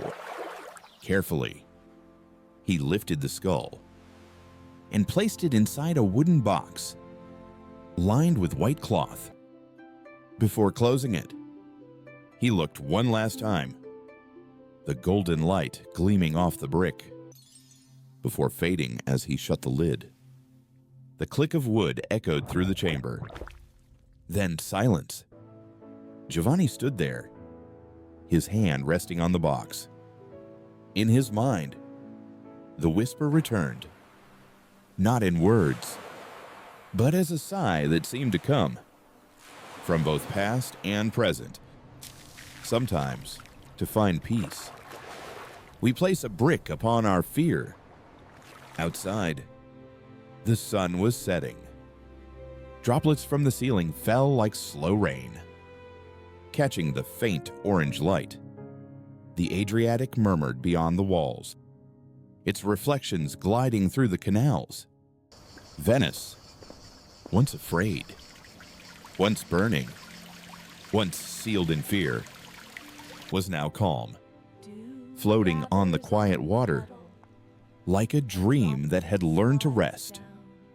Giovanni climbed out of the crypt, inhaled the salt-heavy air, and felt something strange. That all human fear, in the end, was just another way of reaching for peace. He looked up at the gray sky, and in the final light of dusk, he whispered to the woman resting below, "Sleep now. Your fear has been understood. Sometimes, to find peace, we place a brick upon our fear." Night descended over Venice as slowly as mist. The canals lay black and still, reflecting trembling golden lights from the windows of centuries-old homes. Along the docks, gondolas were tied, rocking gently as though the city itself was breathing. From afar, the bells of San Giorgio Maggiore rang across the water, a sound both holy and haunting. Giovanni sat in his small study, a single lamp casting a circle of light on the wooden desk. At its center rested the wooden box, the one containing the skull and the red bricks sealed between its teeth. It had been cleaned, wrapped in white cloth, yet the glow of the lamp made it seem alive, as if some quiet breath still lingered within. On the wall hung drawings and black and white photographs from years of excavation. Bones, relics, collapsed graves, a silent symphony of time itself. He didn't write. He didn't speak. He only listened to the water brushing against the stone below and felt the weight in his chest. The same weight Venice had carried for centuries. The weight of its invisible bricks. He remembered what his mother used to say when he was a boy. Venetians live between water and stone. One gives life. The other hides the dead. Now, he finally understood. Venice was a city built upon a fragile balance between fear and hope. The water sustained it, but could swallow it at any moment. Just like humans, forever walking the narrow bridge between fear and faith. Giovanni opened the box. The weak light fell on the white cloth. He stared into the hollow skull, and for a moment, it seemed to be looking back at him. He whispered softly, "Do you know? People are still the same. Still afraid of what they can't understand. Still needing a brick to silence their fear." The night wind brushed through the open window, tilting the flame of the lamp. The box's shadow swayed on the wall, like a memory-shifting shape. A gentle knock at the door. Lucia entered his student, a young archaeologist with kind eyes and quiet curiosity. "You're still awake." "Professor." Giovanni smiled faintly. "I couldn't sleep. When you dig up fear, it has a way of staying awake with you." Lucia stepped closer, gazing at the box. "I read about these burials. It's strange, isn't it? That people could be so afraid. Afraid enough to seal a mouth with brick." Giovanni looked at her and said slowly, "It's not strange, Lucia. When people cannot explain, they try to control. A brick, a ritual, a prayer. All ways to pretend we still hold power over what terrifies us."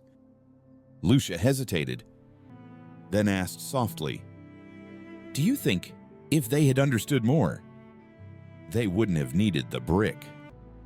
Giovanni turned toward the window, where the moon shimmered like a silver thread on the water. "No, my dear," he said, "even with understanding, people still need something to hold on to. Not because they are foolish, but because emptiness is unbearable. We all carry a brick, not just to silence fear, but to keep our hearts from breaking." Lucia nodded, her eyes glistening in the lamplight. She understood. They sat in silence, listening to the wind and the faint scent of salt drifting in. After a while, Lucia left. Giovanni remained alone. The lamp dimmed, its glow settling into the rhythm of the night. He placed a hand gently on the box and whispered a nameless prayer. "May all who have ever feared find peace and understanding." And then faintly, so faintly he almost thought he imagined it, a soft sound rose from the box, like the earth exhaling, like the brick shifting slightly against bone, or perhaps just the sound of something inside him letting go. Outside, Venice slept. The streetlights reflected on the canals, casting trembling arcs of gold beneath the bridges. In the stillness, Giovanni's shadow sat by his desk, a single point of light amid a city floating in time. Tomorrow, he would bring the box to the museum. He would label it "The Woman with the Brick in Her Mouth," a testament to human fear and faith. But deep down, he knew it wasn't just an artifact. It was a mirror. For even in the 21st century, people were still finding new bricks to seal their ancient fears. A glowing screen, a blind belief, a smile that hid exhaustion. Giovanni turned off the lamp The room fell into darkness. Only the moonlight remained, sliding across the box, where the brick rested quietly between two worlds, fear and peace. Sometimes, to find peace, we place a brick upon our fear and call it calm. Part 9. The Light That Walks Before the Funeral. There are nights in Wales when the fog grows so thick you can't even see your own hand before your face. The marsh lies silent like a shattered mirror, the water dark and cold, and small lights drift low over the surface, like the fragile breaths of wandering souls. The villagers call them corpse candles. They say that whenever someone in the village is about to die, a faint light appears, floating slowly along the path toward the dying person's home, as if a spirit had risen to lead itself home. No one knows where they come from. Some say they are lost souls. Others, that they are only gases rising from the mud. But either way, no one dares step onto the marsh when those lights appear. No one, except a boy named Ewan. Ewan was the son of the church bell ringer. He lived on the edge of the village, where every night the sound of the church bells drifted through the wind, mournful and distant, like a prayer whispered by the earth. Since he was small, he had heard his father tell stories about the lights that walked before funerals, lights that knew where to go, when to stop, and never once lost their way. Never chase those lights. His father had warned. They don't belong to the living. But children are always more curious than afraid. And that night, the night his father fell ill, Ewan looked out through the window and saw a pale blue flame gliding over the marsh. It was not moonlight, and it was not the lamp of any fisherman. The light was real, small as a candle flame, flickering softly, then holding still, as if waiting for him. His heart thudded hard in his chest. He pulled on his wool cloak and stepped outside. The air was knife cold, carrying the smell of salt and mud. He followed the narrow path toward the water, his boots sinking into the wet ground, his eyes fixed on the drifting glow ahead. The light moved slowly, sometimes near, sometimes far, as though guiding him forward.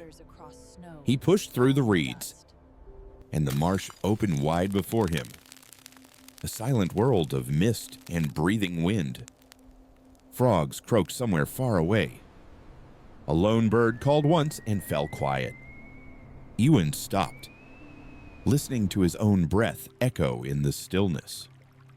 The light hovered before him, floating above the water, its reflection trembling below.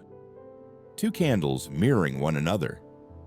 It was so faint, he felt as if a single sigh could blow it out. He took one step closer. The mud rose over his boots. He reached out his hand, wanting to touch it, and in that instant, the light vanished. Darkness swallowed everything. The marsh turned black and still. Only the smell of wet earth remained, and the sound of his heartbeat, pounding in the silence. He stood there for a long time, until the water smoothed again, and the moon crept through the fog. Its silver glow spilled across the reeds, soft and trembling.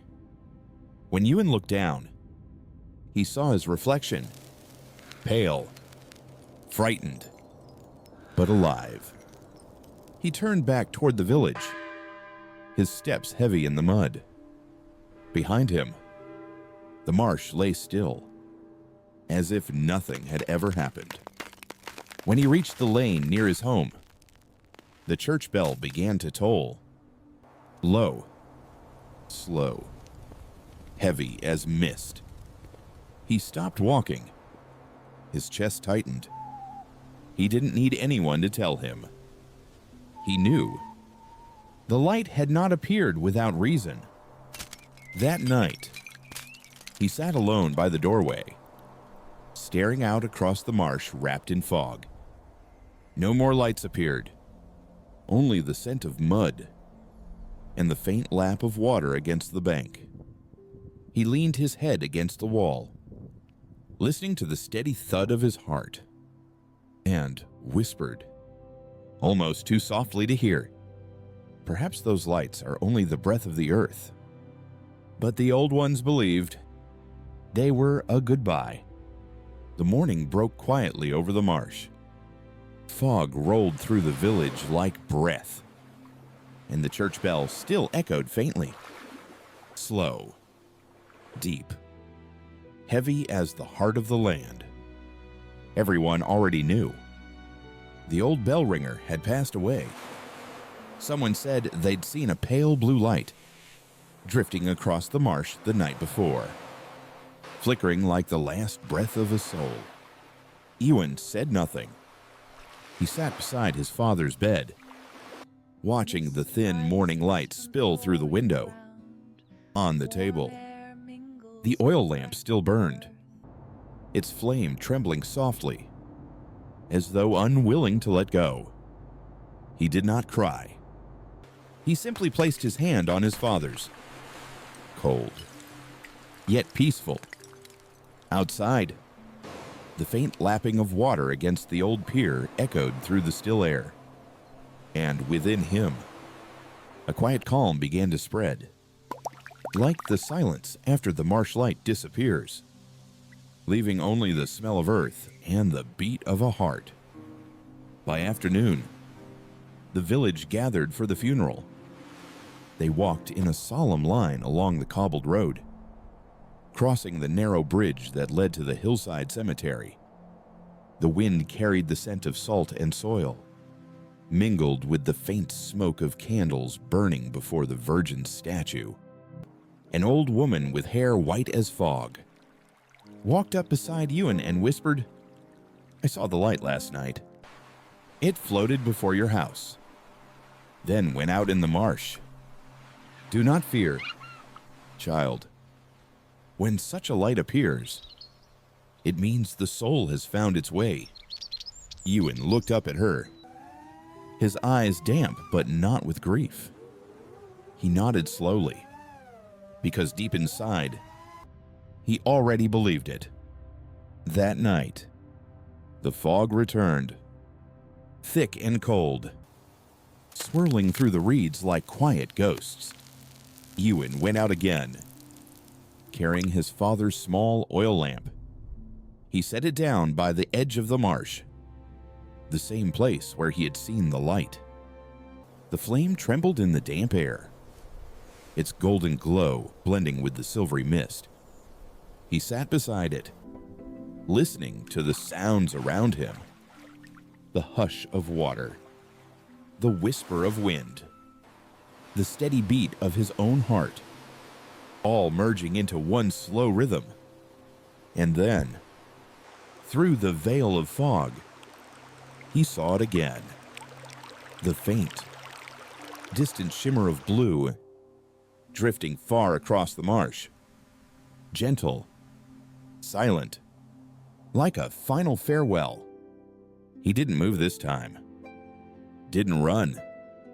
He simply watched and smiled, because he knew his father was still there, in the wind, in the bell's echo, in that tender light.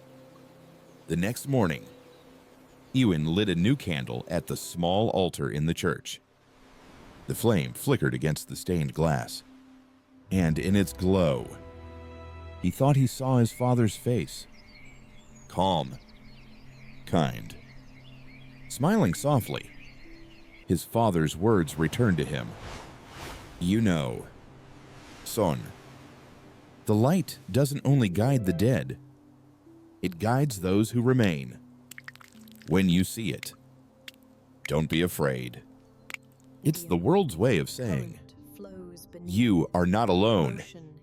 Now Ewan understood. Every light, whether born of soul or of the earth's breath, was a gentle farewell. Nothing truly leaves.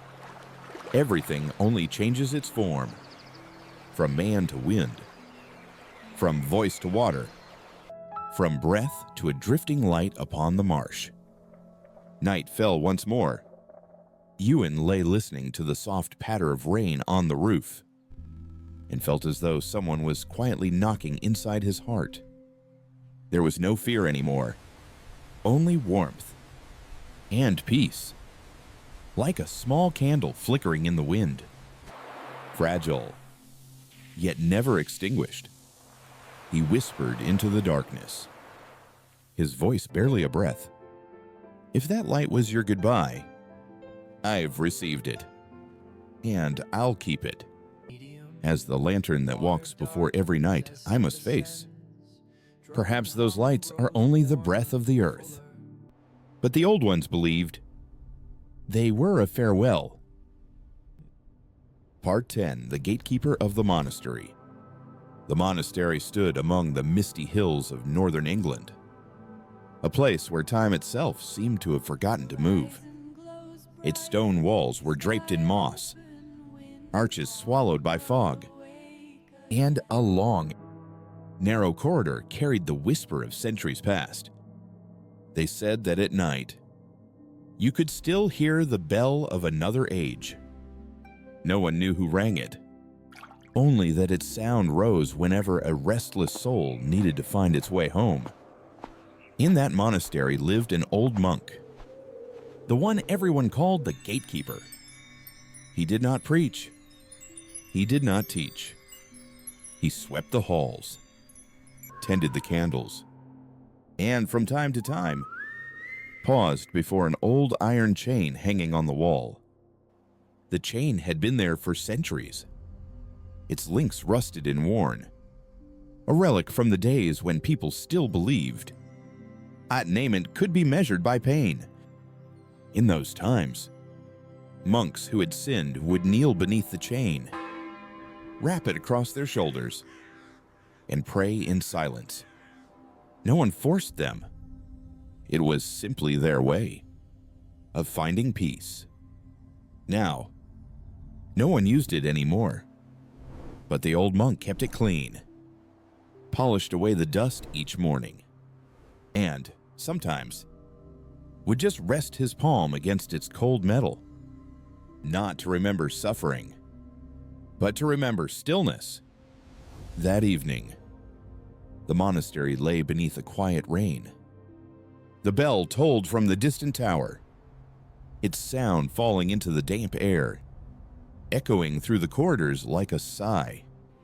The monk walked slowly down the hallway, his brown robe brushing softly against the stone floor. The candlelight stretched his shadow long across the walls, a trembling line, like an unspoken prayer. As he reached the old wall, he stopped. The chain hung there, motionless, glimmering faintly in the dying light. Every link bore the reddish trace of rust, marks left by the hands and tears of those who had prayed before him. He reached out, his fingers touching the iron. It was cold, hard.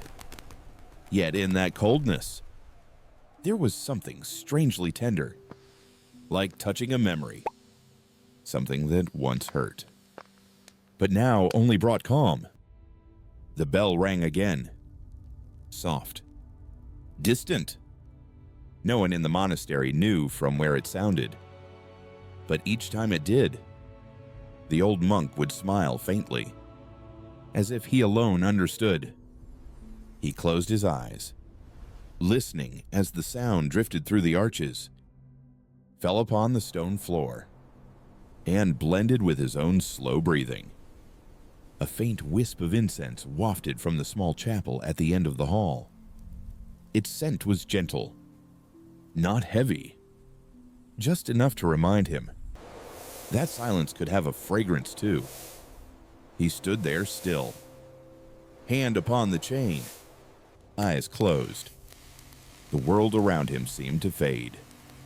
Only his heartbeat remained, slow and steady, like the rhythm of prayer itself. Then, the oil lamp beside him went out. The flame flickered once and vanished. Darkness filled the corridor. No sound, no movement, only the dark pure and full. But he did not move. He did not fear. In this place, darkness was not an enemy.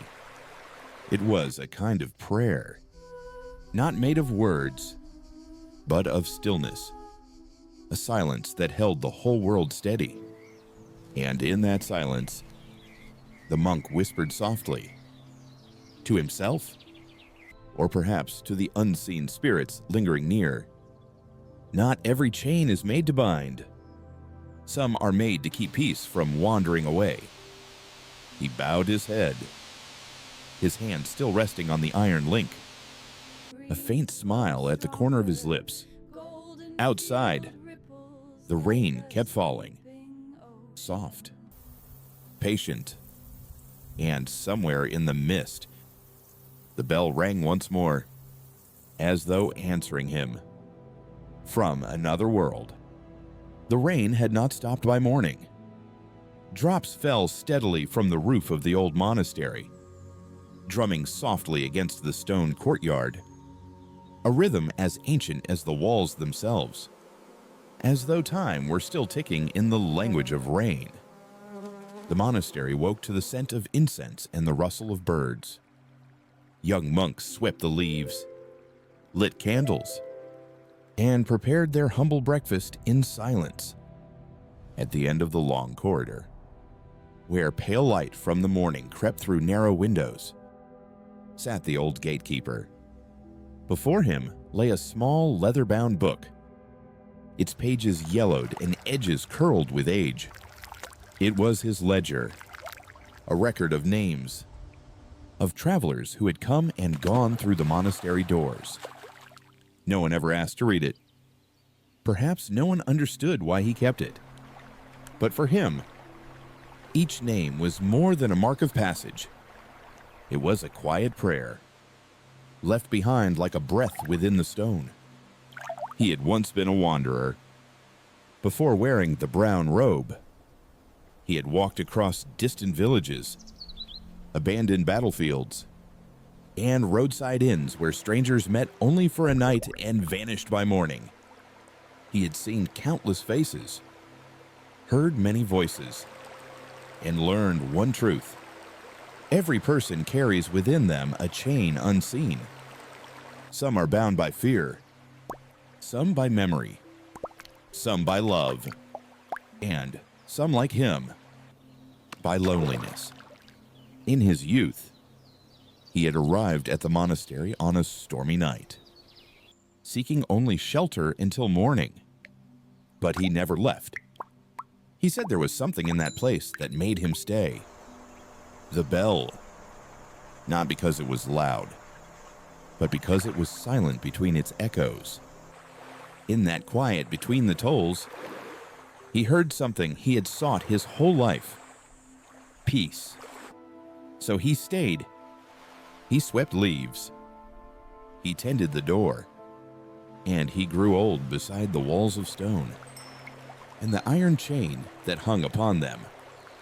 That evening, as fog thickened again, he stepped out into the rain. His sandals sank into the wet ground, and the sound of crows circled above the tower, their cries echoing like distant voices. He lifted his gaze to the sky. A dim gray sky washed in mist. A shaft of pale light slipped through the clouds, falling upon the wall where the chain hung. The links glistened faintly, as if newly polished by the rain. He approached slowly, and this time, he didn't just touch it. He wrapped the chain around his wrist, not out of guilt, not for penance, but to remember the feeling of belonging.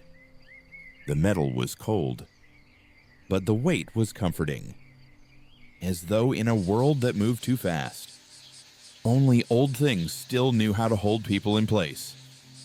The bell rang again, soft, measured, far away. He closed his eyes. The scent of incense drifted through the corridor. The sound, the fragrance, the darkness, all blended into one quiet harmony, a hymn without words.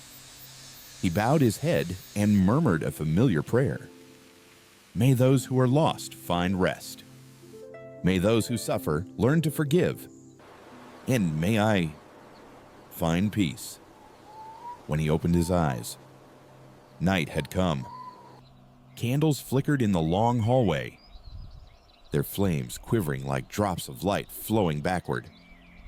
He unwrapped the chain and hung it gently back on its hook. Then he sat on the cold stone bench. Above him, through a gap in the clouds, a single star flickered faintly. He looked at it and smiled.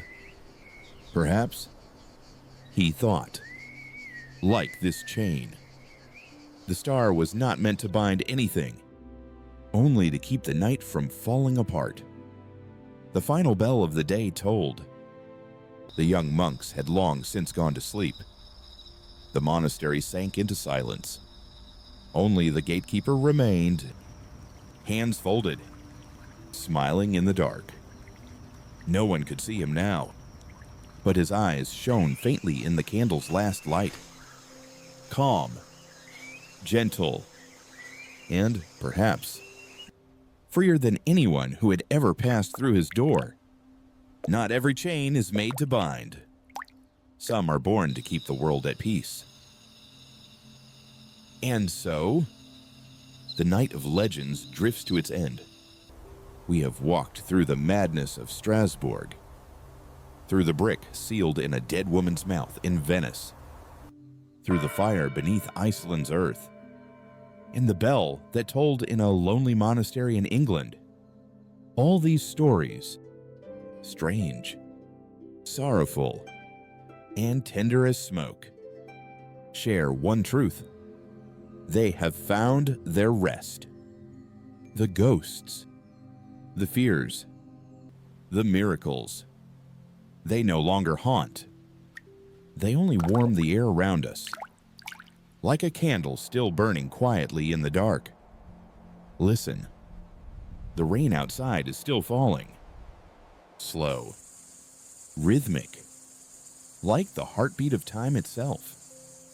It reminds us everything is passing, and nothing needs to be held too tightly. When we tell these old stories, we're not seeking truth. We're seeking connection.